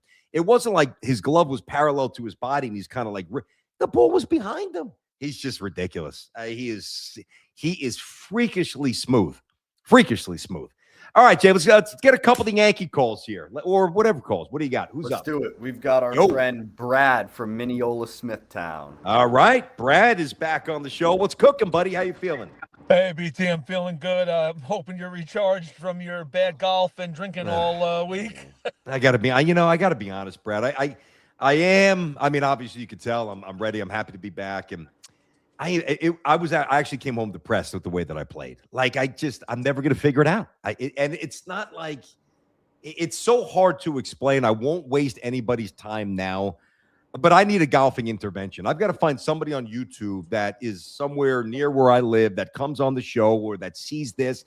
I can't keep playing this way. I cannot continue to do it. Then I pulled my freaking groin a week and a half ago with I told you at the rain. So yes. I'm like, oh, come on, please just let me play. Let me swing hard. And then of course I tried and it hurt again. Don't get me wrong. We had a lot of fun at night. We had a good time, but man, the golf, I suck. I'm trying to get something together with my guy friends. One of our friends, unfortunately, passed away in April. And we were trying to get something together, but obviously that was sort of like spur of the moment. But we're trying to make it so we can get together every year in the summer like you and your guy friends are doing. Yep. To be together because, and I texted them, and I'll talk about the Yankees and everything that I'm going to talk about. You're good. But just to get together, because I said to them in the text, I'm like, I don't want to be at another somber occasion. Seeing you guys. Like, I want to be on the golf course. I want to be drinking. I want to talk about the stories when we're 15, 16 years old. Like, I want to be able to do that with you guys. And we can't do that. We can do it one-on-one on the phone. Yeah. Like you do with your guys, but it's not the same thing. It's not. And, I'm not certainly, in my early 50s here, married, 2 kids, youngish ages. I'm not the kind of guy, even before they were born, like I had my fun, but I'm not going out. I'm not looking so when I get that 1 or 2 resets and respites with the same core group of guys to act like knuckleheads and retell the same jokes. And dude, remember when you did this with the car in 1996, whatever the hell, some of the crazy shit that comes. It's ridiculous. I'm like, oh God. And I'm like, is anybody recording this here? It's I need it, and I would recommend doing it, and doing it now. And unfortunately, you use a somber occurrence to maybe implement this, but do it. Make sure you do it, dude. Before I talk about the Yankees, I'm a Met fan, but my dad was a diehard Yankee fan. You know my history. My dad passed away. I don't have to go into all that. I would love to be in your league, your fantasy football league. I think I'd be a good addition. I'm really good at fantasy football, so just. Well, then I don't think it'd be a good addition. I gotta get people in I could smack. I would love to be against you though. 2 weeks during the season, we can talk trash. Little challenge here coming from Smithtown. Huh? Yes, sir. All right. Well, you're going to have to get in the, although maybe 1 or 2 or 3 early listeners will be rewarded. Maybe we'll manipulate some stuff behind the scenes, but we will have the league and we will do it live. Separate from this, we'll do it at night. And we'll see if we could swing, buddy. You've been supporting the show for a while. And I want to take you down since you came in talking smack. Oh, let's go. I can't wait. All right. So here's the thing. I don't think there's a lot of what ifs anymore. I think the only what if that the Yankees have is if Judge is coming back. And I know he said he is. I know he said he is. But at the end of the day, all of the medicals have to come back okay. He has to be able to swing the bat the way he was swinging the bat. Yep. The biggest what if for me with Judge, and it always will be, the Judge is the greatest hitter to ever play the game. Ever. No question about it. I'm a Met fan, but I could admit that. He is the best hitter ever to play the game. He does not get it done in the postseason. Yep. I get that you guys have Spencer Jones now. I get that you guys have George Lombard now, which, by the way, it's just disgusting. You guys just somehow figure it out, and you got another generational shortstop. I mean, let's we generally they do figure things out. Let's let the young man grow. Let's keep the diapers on another week before we start putting him in Monument Park. But I got you. Continue. But at the end of the day, I think it all depends on Judge doing something he hasn't done in his career, getting it done in October. You have the starters. Your relievers are put together by glue and sticks. And I like those. I like those. Well. I like the guys a little bit more than you do, and myself. I'm not saying the bullpen's perfect, but I'd say a little bit more than gum, glue, spit, sticks. Like they've done well. These guys, They've done well. They've done well. BT, I'm not saying that they haven't done well. But what I'm going to say, what is going to get you guys to your promised land, what is going to get you to your title, is if Judge is healthy and Judge performs. And that's it. And I think you've said that a lot. I think what the Yankees did this weekend brought you guys back to sustainability. Brought you guys back to a point where you can't think of worst case scenario anymore. Because I don't think a worst case scenario is happening. But at the end of the day, you know me, and I'm good with my sports. It's all about Judge, and I cannot wait for you to start talking about Giant football because I have so many things to say about that, and I can't wait. I can't wait. Football's going to be all. Brad, great call, great energy. Follow up with your buddies. Don't even just get it going. Just take the bull. You be the one who set it up. And listen, you don't have to go thank you for the call, dude. Really. I know you'll call back again soon. You don't have to go to I don't know, Bay Hill or Doral or go play out somewhere west in California. You don't even have to go to Myrtle Beach. You could just get a cabin in the Poconos for a couple nights, play cards, put a fire. I mean, we did that during COVID. We did the Myrtle thing for 15 years. I probably played 80 courses and almost all of them horrendously, but probably played 90 courses-ish in Myrtle because we went for 15 years and we would play, sometimes we played 36 when we were young. Oh my God. And then COVID came and we're like, hey, let's, some of the guys' wives didn't let them out of the house, but that wasn't going to happen to me. We made sure I had to get out. So a few of us could still go on our trip. And we just rented a house and we did it for 2 or 3 years. And now I'm busy with the kids and I don't want to fly. I don't want to waste a day flying to Myrtle. I don't want to waste it. And I love Myrtle. Great times in Myrtle. Would recommend it to anybody. Although when we started going, it was very different than the Myrtle now. If you know, you know. And I don't want to waste a day flying back from Myrtle. I'd rather get in my car, meet them at the course, play a couple days, do what we do at night, and then just drive home and get home that day. And it's just, it's important, a lot of my friends live far away. The group that I go with only one guy lives within 20-something miles. They're kind of dispersed now a little bit. But anyway, and one more thing. I got to get back to Sal. I actually thought that I wrote back to him, and I didn't. I guess Joe's got to lock this in. It looks like, listen to this foursome. Now, I don't know if it's going to happen. I think it is. Well, I know it's going to happen. I just don't know when. But we're supposed to play Friday. Me, Sal, Joe B, and Joe B's wife, Terry. How about that foursome? Me and Sal. Squad. What is, me and Sal, Joe, and Terry, who Terry might be my favorite out of the whole group. Absolutely. She might be the best golfer, too. Better than me. So I got to get back to Sal on that. Yeah, man, make the trips, do all that stuff, do what you got to do. I was saying something. The other thing, too, is, you're just talking about Giants football.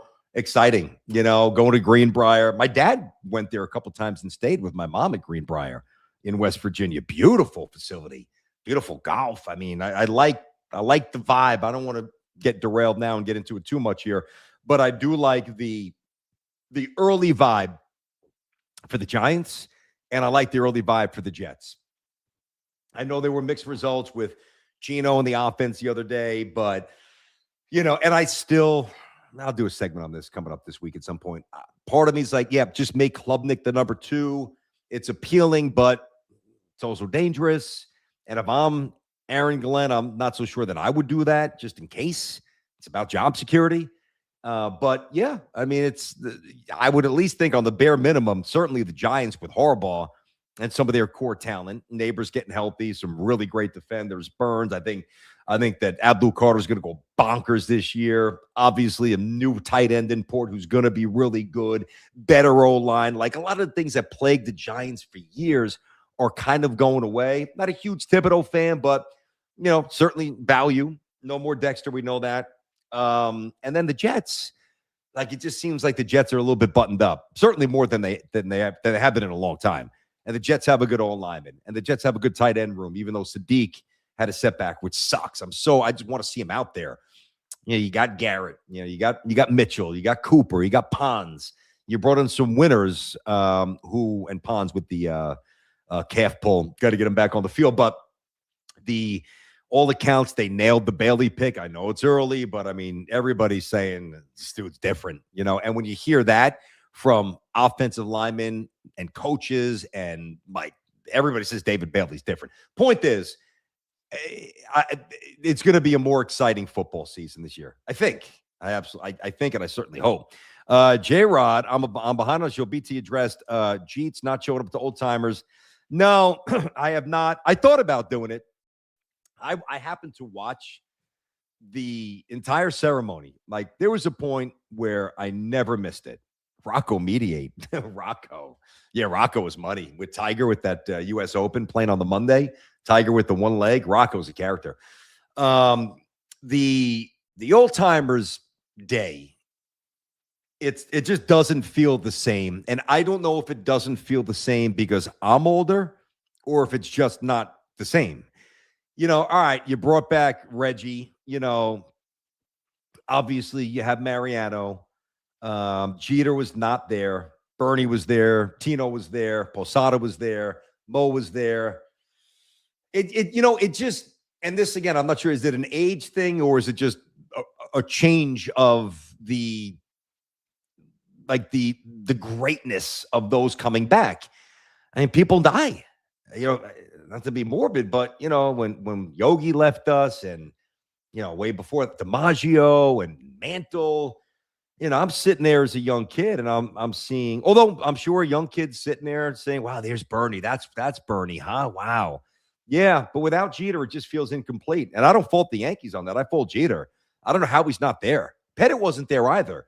The other thing, I don't think Pettit was there. No, I would also make sure, where's Roger Clemens? Where's now? I'm sure the Yankees invited many of the. I don't know. But I'd like to see it. There's Clemens. There's David Wells. There's Mike Mussina. There's, I know CC's still younger. There's CC. If we're going to do it, do it. Like when I was young, I would see the procession. I'd see DiMaggio come out, suited up. obviously different than everybody. We know all about DiMaggio, right? Mantle, Berra, Billy Martin, Moose Scourin, just all these names. And it just, Homer Bush, all right, great. Some of these other guys and again, I'm not trying to denigrate them because they did something that I could not do. They got to the major leagues. So massive respect. It just doesn't feel the same. But I do like the fact that they got back to the game because, for a year or two, Susan was doing the questions, which was cool, which was different. But I want to see them in the uniform. And I get it. You get Mariano ruptures Achilles last year. Jeter probably, that's why DiMaggio wouldn't play. Like the last memory the fans have of you is when you were in your, maybe not your prime because you're retiring, but certainly far more athletic and athletically virile than you are now coming out. Derek is 51, 52, still looks great, but yeah, I mean, who else was not there? I bumped into Leyritz at a Kentucky Derby great party and hung out with him for a while. Love Leyritz. He said he wasn't invited, when a guy who hit that home run off Mark Walters, and I get it, there's dynamics within the organization. All right. But for somebody like Leyritz with that massive 3-run bomb over the left field wall, for somebody and Pettit's been there before, so I'm not getting on Pettit. I'd really love to see Clemens. I really would. I'd like to see Cecil. I'd like to see Chili Davis. I'd like to see Wade Boggs. I don't know has Boggs ever been there? I don't know. Boggs, so many years with the Red Sox, finished up with the Rays. I don't know. I don't want to go on a whole tangent about the All-Star game or about the Old Timers game. I really do enjoy it. I miss John Sterling. I thought Michael Kay did a great job as he always does. I thought Meredith did a great job with the interviews. They had a couple of guys. Frazier was great. First of all, Frazier made a hell of a play up the third base line, and he threw a dime across the dime. He was wearing a first baseman's mitt at third. Threw a rocket, like a little seed. I don't even know if it bounced, but it was a play. And a couple of guys put some wood on it. I still like seeing Mickey Rivers jog out there like Mick the Quick. Nettles has, I guess, been a bit disenfranchised for the team. Same with Goose. There's no relationship there. Reggie was there. I'm just not a big Reggie fan. I don't know. Maybe I shouldn't even say that. I'm just not. I love what they do with Thurman's wife and Kay Mercer and Billy's wife. Like there's just a regalness and a royalty to it that no other franchise can match. It's just, but I think it's a little less than it used to be. That's all. All right. So let me, this should be interesting. Oh God. You know what I'm going to get into for a second here, J-Rod, right? Come on now. Come on now. What's he getting into? I mean, what do you think? The stupidity of the WNBA for a moment. Before you click off, right? Because I can see how many people are watching. I'm not talking about the WNBA. I want to have an honest conversation right now. You have to. Yeah, I mean, you should always try to, but I think for a long time, people were afraid of being canceled, so they would kind of swallow their honesty. And I think if you know me enough, and you've listened to me, I'll take the loss when I have to. I'm not afraid to have these discussions because I'm not hiding anything. I just want what's right for humanity. Is really, and not to sound like, from my pulpit, I want what's right for you. No, but I do. I mean, that's my motivation here. And I also don't want to be told what to think. I also don't want to be told that my way of thinking is wrong. Get chastised. Like, I have no time for that. I don't really care if you agree or disagree. That's why I don't shove it down your throat. And you know that as well. So over the weekend, I'll make sure I get these names right. All right. Ironically, just a quick step back, would that have been Thursday night? No. I think I guess it was Thursday. The Fever were playing, and Caitlin Clark had a rough night, and it doesn't even matter, the mechanics of the game. But then she wound up getting hot from three, great game back and forth, and she got stripped.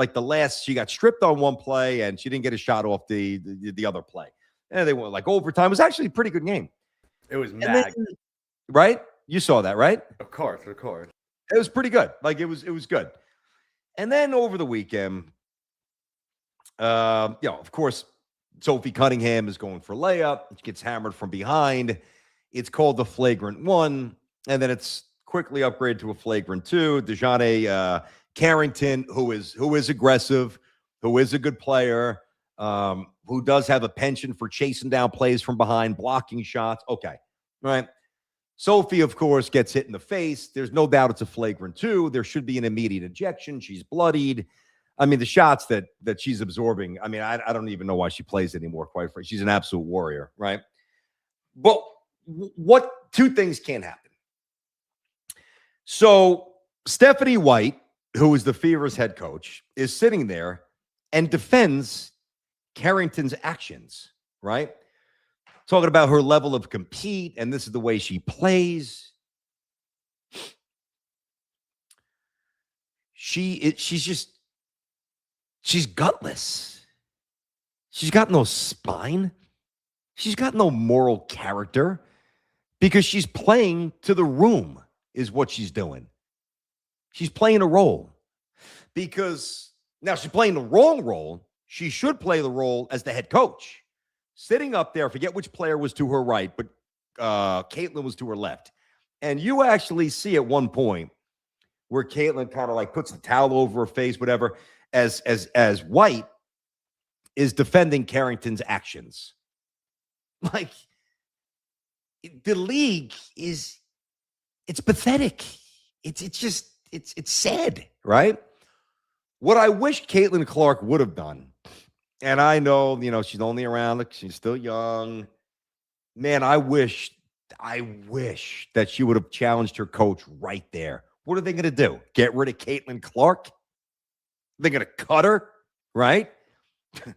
What are they going to do? Get rid of her? Like, imagine if she would have said, and I don't mean like she's confrontational with her coach. I don't mean that you embarrass her, but you could thread the needle and say, honestly, guys, just from my point of view, I respectfully disagree with my coach there. I thought that was unnecessary. And like, you could open your mouth, all right? So I guess a little bit of that is on Caitlin as well. So Stephanie White has no backbone. She's absolutely pathetic in terms of leadership. She's got none, all right? The other aspect is when Carrington goes back to the locker room and tweets out via threads, white privilege. This is where you lose me. This is where I don't even want to hear anything. I don't even want to have a conversation, and this goes back, and I've referenced this once or twice, where in about 2005, when I was with Stephen A., and we would talk about a lot of things off the air, but we talk a lot of things on the air with racial implications. And nobody was doing that. Like, everybody was dancing around that. Now, I'm not saying I was the one who brought it to the forefront. Stephen A. did, right? And I remember him telling me off the air, told me 2 things. Number 1, he's like, dude, you got to stay authentic. Like, you can't be afraid. And I wasn't. He was just saying, make sure you keep doing this. I'm like, no question. He's like, the other thing too, he's like, from my perspective, and now this is Stephen A. talking about the Black community. And he's like, we have to focus on things. And I hesitate because this is not my lane. I'm not part of the Black community. But it was an incredible thought that I never forgot. And I carried this with me, obviously, forever to this day. He's like, you have to, talking about him. He's like, I have to be careful when I go to that well and I invoke either racism or real things.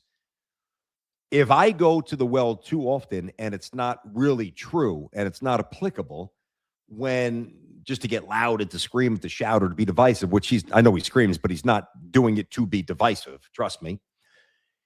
If I do that, then when I need people to hear me, they're going to tune me out. They tune me out. And I've thought about this from a million different angles. And I'm like, okay, a player goes to the locker room. She almost takes off another player's head, right? And then tweets white privilege. And for the life of me, I just can't understand that. And for the life of me, I want to know where the WNBA is in terms of issuing some sort of true ruling on this. Now, it's too easy to say, can you imagine if the roles were reversed? Like if Sophie took her head off and then she got bounced and then she goes to the locker room and she tweets black privilege, she's out of the league. It's gone. It's really just, it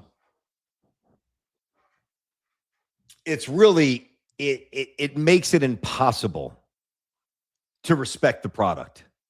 It just does. It makes it impossible to get behind the league. And not even that I'm looking to. Like I've said this, but I've been very open about this. I don't have enough time to watch the WNBA. I just don't. Number one, I don't want to. And number two, I don't have time, right? It's baseball season. It's training camp. It's not basketball season yet, right? In my mind. But when we stumbled upon it on our golf vacation, I believe it was Thursday or Wednesday or Thursday. And like to a man, the entire room was into it. I think one of the guys had already gone home, so it was only 5 or 6 of us. But my buddy Mitch, like he's been to a lot of games. His daughter, who was a great field hockey player in high school down in Virginia, he came in from Virginia. He's gone to, I think he said 3 WNBA games. Like, so I think he was the one who found it. And even guys who aren't even big Knicks fans, like my buddy Frank, like he knows a little bit about the Knicks, not the most devout basketball fan. He's not sitting there watching the Big East or watching, the Warriors, like LeBron, Steph, or whatever, or Shaq and Duncan, or he's just not that kind of basketball fan, more of a Mets guy and a Jets guy, right? And a golf guy. He's like, dude, this is unbelievable. I'm like, yeah, they're incredible. And then basically a day or two later, what usurps what happened on the court? This. So, J-Rod, I don't know where you stand on this. No, listen, this situation's bogus, but it's just the joke just keeps getting bigger, bro. I mean, now you got freaking 2 of the worst NBA players ever talking about they're going to sign up for the WNBA draft in 2027. You got 2 of the woats. You got a dude who couldn't even fly on an airplane to the WNBA draft, and a guy who fell out of the NBA and became a freaking political knucklehead in Enes Kanter. I mean, it's gone too far. Because they've allowed, because they've allowed it. Because they've allowed it to. Think about. But I think there's something else to it as well. Go ahead. I think it's a distraction. I think it is media publications distracting you from real world problems by throwing an innocuous hot topic subject at the general public that people don't actually care about, but it fires you up because it's a divisive subject. Yep. And there you go. Yeah, I think there's part of that. There are bigger issues in this town that I'm standing in. There are bigger issues in this hotel. There might be a light broken here. That's a bigger issue than what we're talking about. Well, but here. think about the WNBA's inability. Like, I guess they form some committee to determine like what a woman is. But you know what it's going to work out favorably. Well, I mean, I guess, but you need a committee to determine you what don't. a biological. Absolutely but that's their problem. They can't there are certain issues which I can't fully understand. I could respect them, but I can't fully understand them because it's not my world, and I don't pretend to know all of the nuances. And like I don't mean a biological man versus woman. I don't mean that. I mean other stuff. Like I admit I'm not fully up on all the everything, every issue in the WNBA. I'm not, but they can't even agree publicly and declare this. It's one of the most embarrassing league. It's the most embarrassing league I've ever seen. It's by far. It's a joke. It's a farce. It's a circus. It starts with the commissioner who's an idiot. It starts with the fever coach who has no backbone. They're just pathetic. I don't know how anybody doesn't see this. They're pathetic, and they are maddeningly inconsistent. It's funny.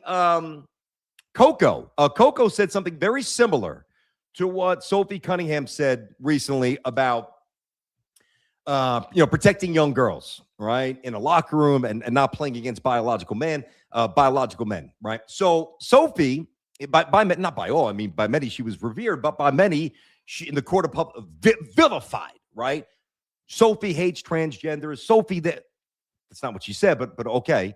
And then Coco said the same thing, and it was elevated and it was treated so differently. And it literally, if you look at the comments word by word, they are, or sentence by sentence, it's basically word for word. Guys, Again, I know there's nuance with a lot of things. I don't pretend to know everything. I try to be fair. I try not to shove this stuff down your throat. I mean that. But if we can't have, when discussing matters like this, if we can't have a modicum of common sense, we are doomed as society. I'm going to leave it at that. There's a time to inject emotion, for sure. And there is a time to lean on common sense and science.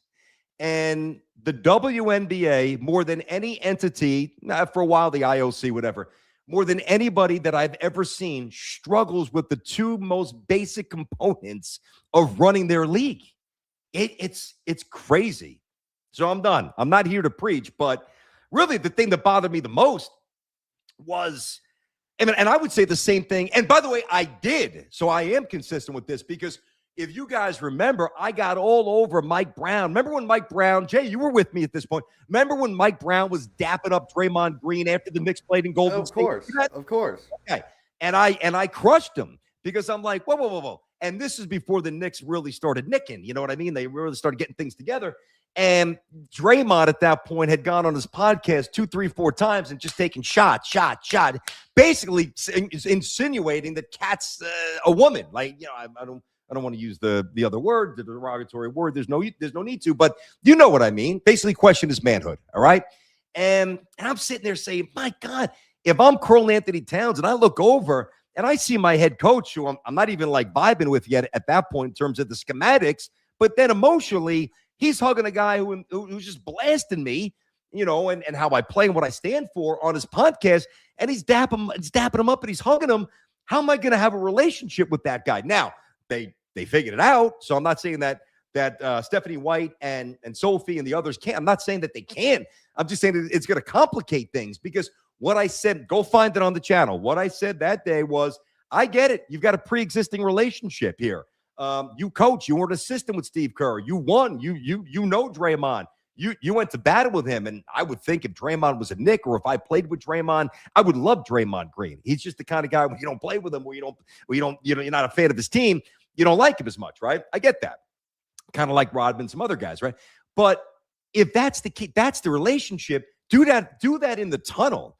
Do that in the tunnel, even if Karl Anthony Towns sees it. It's not out there for everybody click. Horrendous optics. Part of the job of a coach is to, there's a couple, obviously to provide order and schematically to have the schematics, whatever sport you're playing, buttoned up, to be a sense of authority and a bit of a compass for togetherness and connectivity and all those things that coaches and ultimately win that coaches do. And then you got Stephanie White sitting out there next to Caitlin Clark. And I'm sorry, I forget the other woman's name. I should know. I don't. Who was to her right. So on the left of the TV screen, Caitlin was on the right of the TV screen, sitting there saying, oh yeah, it's just an aggressive fence. She got a high level of compete. I'm fine with it. What? You're fine with it? You're fine with it? And just like you were fine when Sophie Cunningham got punched in the throat, now she had teeth knocked out. Fine with that? Yup. She's bleeding. Fine with that? Yup. Are you going to be fine if somebody pulls a wrench out of their shorts and knocks her and God forbid kills her? Oh, she was just trying to make a play. I mean, come on. I would fire her. I would fire her is what I would do. But the Fever are probably thinking, well, maybe not the Fever. I think a lot of the Stephanie White's going to get fired at some point. I would get rid of her tomorrow. I'm like, that is non-negotiable. Now there's certain times if your player is so wrong, you've got to kind of walk the tightrope of being like, all right, I'm not talking about that. Sophie Cunningham did nothing wrong. And she's like espousing the virtues of how competitively Carrington, right? Carrington plays. You could do that if you're at the All-Star game or if you're doing a podcast. Hey, she plays really. You can't do it in that moment when Sophie's bleeding. You just can't do it. So they are a train wreck of a league. They're an embarrassment and they are a joke. And it stinks because I was sitting there with 5 guys drinking a beer on my golf trip, watching an incredible game the other night. I'm like, wow. And I've known that they're good. Like the level of it's just sick. It's just sick. It's gone from like when it first started, a lot of screens, and now it's like step backs and pull-ups and it's sick. So that's it. I'm not just going to belabor this, and I'm not bringing it up to like, oh, have a hot take. No, she should be fired because she's not doing the core responsibility of her job, which is to protect and insulate her players. And it's not the first time it's happened. And now it's happened to an extent where I don't know how you want to play for her. I don't know how Stephanie White gets on the team bus or gets on the team plane or shoot around the next morning at the arena. Like, how do you look Sophie in the face? And how do you do that? I don't know.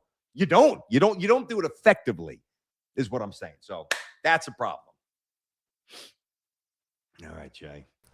I'm getting like hustled out of the hotel room right now, bro. Are you really? I'm 12. I'm having housekeeping go, sir. Yeah, you just keep giving them. Yeah. Almost done. I've done that a million times. Almost there. Rookie mistake, though, buddy. Rookie mistake. What? Well, what's the mistake? You got to give him a call in the morning. Hey, I did. Oh, I did it, and it's 12. But I called her up. I said, "Can we extend it to 1 or 2?" And then they went, "Nah." Manager said no. I can't believe it. No, what do you? The Four Seasons? You got somebody from another country, a king coming in. I at the Courtyard Inn. Come on now. It is very nice here, though. I will say, beautiful spot. Oh my goodness. Well, what's this? I want to be fair. This is a big fan of the show. Been following. You only care about Sophie and Caitlin being protected, BT. Let me know when you talk about other players. I don't know other players. I mean, I know Wilson, who's just ridiculously good. I know a couple of other fever players. Becker's. Like I know a couple. Tap in Olivia Miles. Tap into her. She's okay. Okay. No, I know there's a lot of talent, but I'm not sure what you're trying to say. They are, Caitlin's Caitlin, all the amazing stuff and all the other stuff. Like it's the biggest story the WNBA's ever seen. She's not the best player in the league, but it's the biggest story with the biggest click rate and eyeball following. That's number one. Sophie Cunningham is exactly counter to what the league generally believes in and pushes. So that becomes politically divisive, even though I wish politics didn't creep into sports. I mean, you'd be an idiot to think that it never could or would. It always has, and it's more and more, unfortunately. I don't know, man. I mean, I don't know. I don't know. The day that I see, black players getting destroyed by white players is the day that I'll step up and say something. And I've seen the videos of Sophie, but it seems like she's retaliating. Like she's just not backing down. There's a lot of videos now, like with the music backtrack and all the other stuff. And like she's selling these shirts, whatever. I do think she's got that book coming out. But I don't, and if I'm wrong, I will own this and I will apologize. And I'm not saying she's never committed a hard foul a little bit, but I feel like every time Sophie Cunningham is involved in something, she's either, or at least this was the genesis of it. Hold on. She was either sticking up for Caitlin Clark, right? Or reacting to somebody doing something to her. Go ahead, Jay. Not necessarily. Like, even before the Caitlin Clark stuff, she was known as an enforcer in the league. She's an old school kind of veteran. I think she's kind of had that presence for a long time, even before all this ridiculousness started. I remember early on in Caitlin Clark's career my dad speaking to me about how Sophie Cunningham is like the protector of her and stuff like that. So I don't know if it's necessarily all retaliation. I think that's her personality, and trust me, I think Sophie Cunningham loves all of this. She's eating it up. Oh, I don't doubt that. I mean, she's on TikTok every morning doing her dances. Oh, yeah. She's absolutely selling this, and she is, building this into, whatever empire or whatever vision she has building it. Yeah, it's just, I don't know. I mean, Virtual's pissed off, and I respect that, but I do think that I would say this, Virtual, right? I would say go back and, now, maybe you don't need to. Maybe you heard me say something that just bothers you. Go back and watch this again. I mean, it's just, I'm just kind of running through what happened, and I'm presenting facts, and then I'm reacting to that. And I think that that's the way to do things, rather than just like parachute in. Oh, what a joke. Like I'm giving you things that have happened, and I'm telling you that it's dangerous, and it doesn't seem very equitable, and it's certainly not fair. So I'm not sure what your issue is with that. And I don't say that like a tough guy. I mean that You have supported the show. You've had some great salient thoughts. I don't want to lose you, but I'd like to know a little bit more. I really would. I'd like to know a little bit more about what you're talking about, because I'm going to always hang my I'm going to proudly on that hanger when I take my hat off, like, that the hanger is fair. I'm going to hang it up on a hook that's fair. I don't think there's any, like, I don't think I'm on some mission to divide people. If anything, it's the opposite. But there's got to be an incorporation of common sense. There just has to be. And if you think, Birch, I'm missing something from a common sense perspective, I got to start wrapping up now. Honestly, I'd love you to call the show. I would love for you to. I'll let you talk. You know that. I will not let an opposing voice, I don't care how, as long as there's got to be a level of respect. Like, it can't be like you screaming, me like that. I'm not saying we can't get loud and disagree vehemently. We could. I will grant you that, because I want to genuinely know what's bothering you. That matters to me. So we can't do it now, but call me tomorrow or follow up in the chat, or, send a post on the YouTube page. I really want to know. What else do we have here? I think that's about it, Jay. I think that's about it, right? I think so. A lot of Yankee stuff, a little WNBA stuff, a little Bills Stadium stuff, a little 3 burning question stuff. Yeah, I think that's good. Is there another chat, another message that I missed here? Let's see. Make sure I didn't miss anything there. Yeah, he should, but I got to go now. I got to get my daughter to soccer camp. Let's see here. Yeah. Meltdown. So, well, it says what you get. What? No, I don't have an issue when somebody says white privilege. It's got to be applied properly. I believe that there are aspects of that forever have permeated society. I mean, you have to be an idiot not to recognize that, understand the history of the world, but it's got to be applicable. In that, so Virtual, I'm going to ask you to do something, because I know you charged up. I get that. I'm going to ask you to do something that might be a little tough for a second. I want you to take a breath. I want you to get 2 to 3 seconds of clarity, okay? And I want you to answer this question in the chat. Do you think that her tweet after the game was applicable to what actually happened on any level? On any level? My answer is no. Obviously. I'd like to know the answer. I'm going to even wait for it. Jay, tell me when he pops it up. Will do. I mean, the answer is hell no. Obviously, but I want to give him, of course not, but I want to give him the respect, because he's been with us for a long time, but I don't want to just cut things off and this is the important stuff. This is the stuff that you got to make sure you finish off. I really want to know what he writes. Think just based on the question that I asked you right there, not incorporating other stuff. Well, Sophie did this back in the day. That incident, that flagrant 1 to the flagrant 2, and then the tweet. Okay. And by the way, you had a white coach, accepting that. So that's kind of counter to what you're saying as well. Okay. All right. There you go. I respect that. First step. I don't think we still might not agree, but I do respect that recalibration. And if I had to recalibrate, I would as well. That's the sign of intelligence and discourse I want for this channel. Good job. I don't think it was applicable, but that's not the point, BT. I know how you lean. You don't necessarily know how I lean on everything. That's for sure. Because I've never told you, and I never will. And I think you would have a problem with someone saying that even. No, that's the. Not at all. Yeah, that I can't. I'll let you chime in a sec there, Jay. Birch, I appreciate you writing that. I can't disprove your last point, because I can't get inside your head and I can't get inside your heart. I could just tell you it's not true. I could just tell you.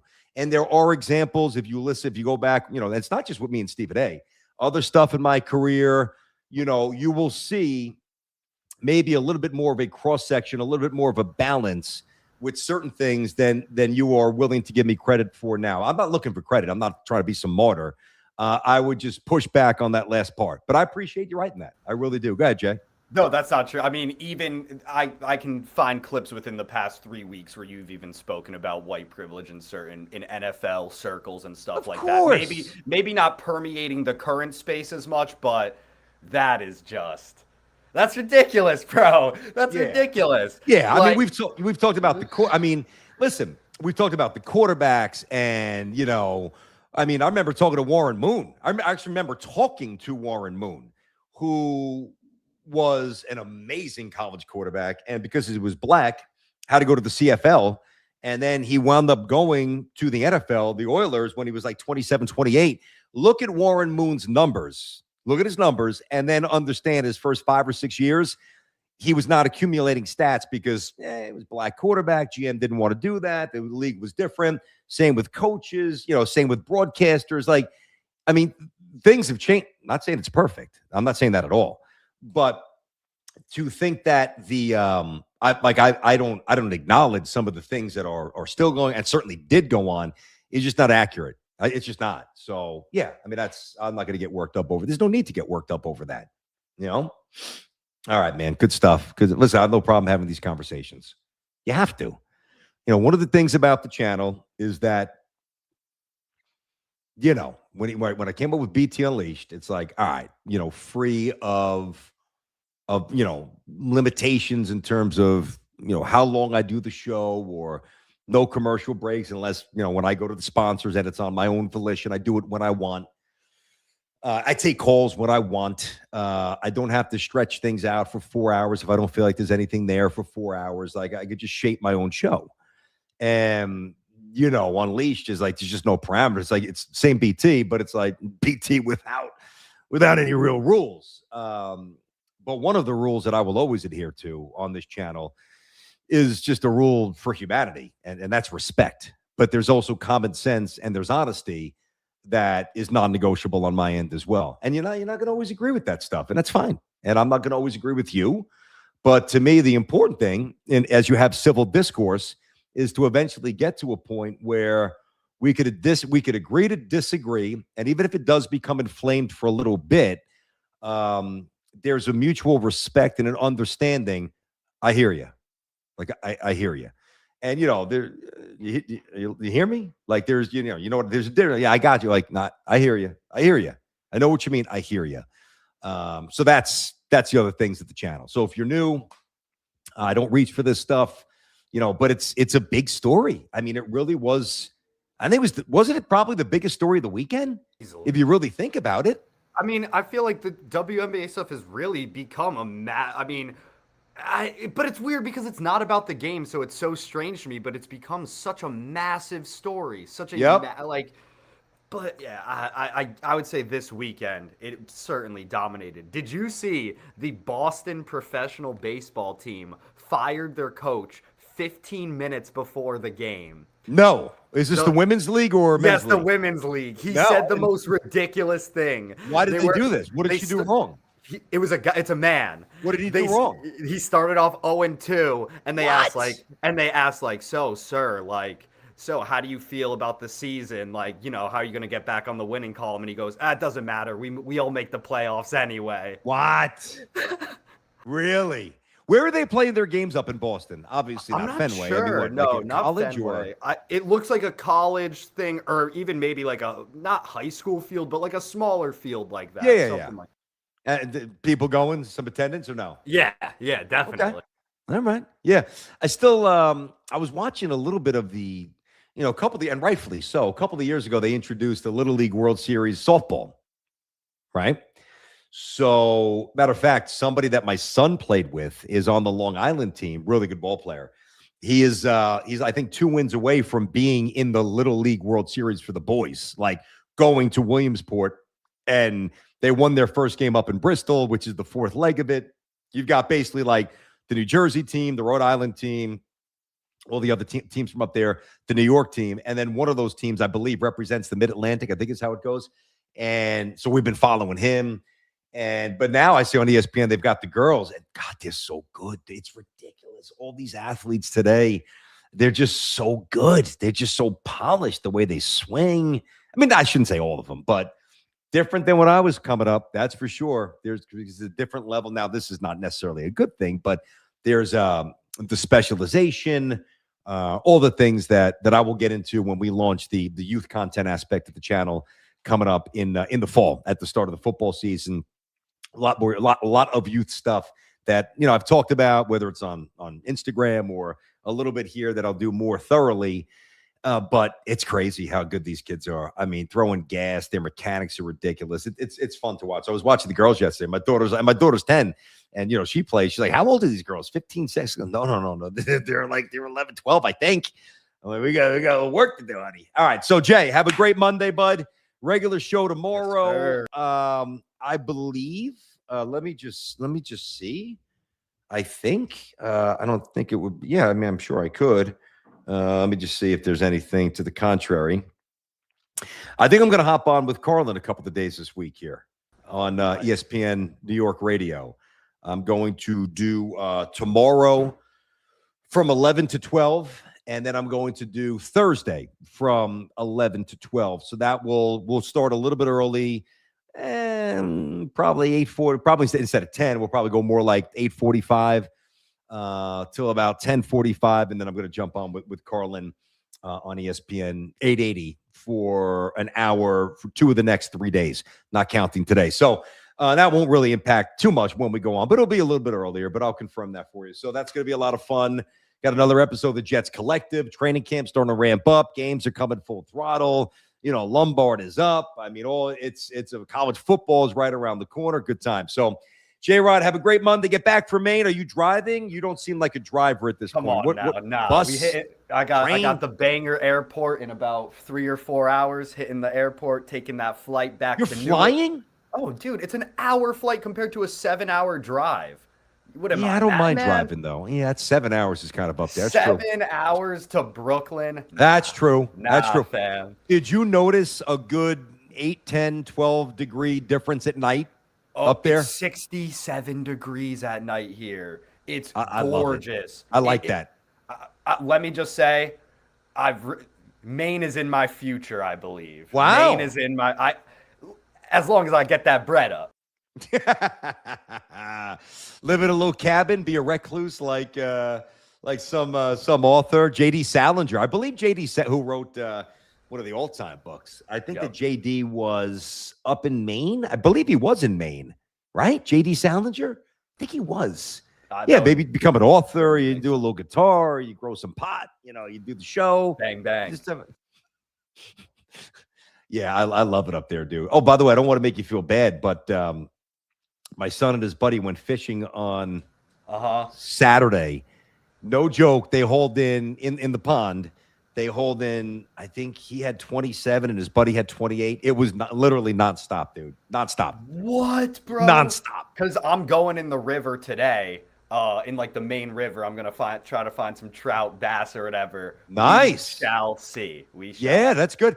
They were using, like, I've got the gulp, the simulated worms and all that stuff. I've got some, spin bait but you can't really use, excuse me. Coffee went down the wrong pipe. Can't really use that. What's up? Everything good? Oh, I was going to tell him. He wants me to tell everybody that he was using hot dogs. I was getting to that. That's what my dad just taught me. He was like, use the hot dogs, bro. It worked. It worked, dude. It worked. So I picked up his buddy Mike, and I dropped him at the lake, and I came back home, and, he texted me, hey, I got one, and right? And he bought with his own money, he bought a fish weight where you put it through the mouth and then through the gills, and you hold it up and it's like, oh, this one's, a quarter of a pound, or a bluegill, half a pound. That's pretty good bluegill. Yeah. For the pond. And so he's all into the scale and all this stuff. So they're cranking out fish after fish after fish after fish. And I'm like, all right.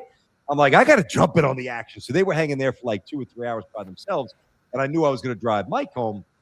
I'm like, hey, is it all right, bud, if I come in and drop a line as well? He's like, yeah. So I went.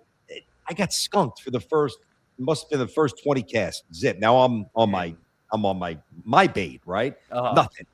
He's like, Dad, use hot dog. As soon as I dropped the hot dog, whoop, got a little bluegill, got a couple of sunnies, got a little bass, like small bass. Not many bass, mostly blues. The hot dogs, they work. Now the problem is you can't cast it that much because the hot dog is going to fly off. Mm-hmm. It's kind of pliable, obviously, not like a synthetic worm or Yep. like that. But whatever it is, they like eating that stuff. Smelly. You know what? I got to make it to this lake. I got to make it to this fabled lake you're talking about. Nope, it's only for the residents. We can't divulge this. No, I'm just kidding. It is good. I mean, it's always hot, dude. All right, buddy. Well, good luck getting back from Maine. Great job. Great to be back. Appreciate everybody tuning in today. Like and subscribe. Back tomorrow, 8:45, 9, maybe even just 9 till about 10:30 or so. But I'll let you know for sure.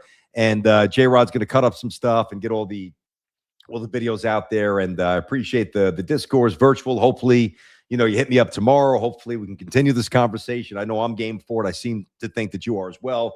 Enjoy the rest of your Monday. Catch you guys tomorrow. Have a great rest of your day. Bye-bye.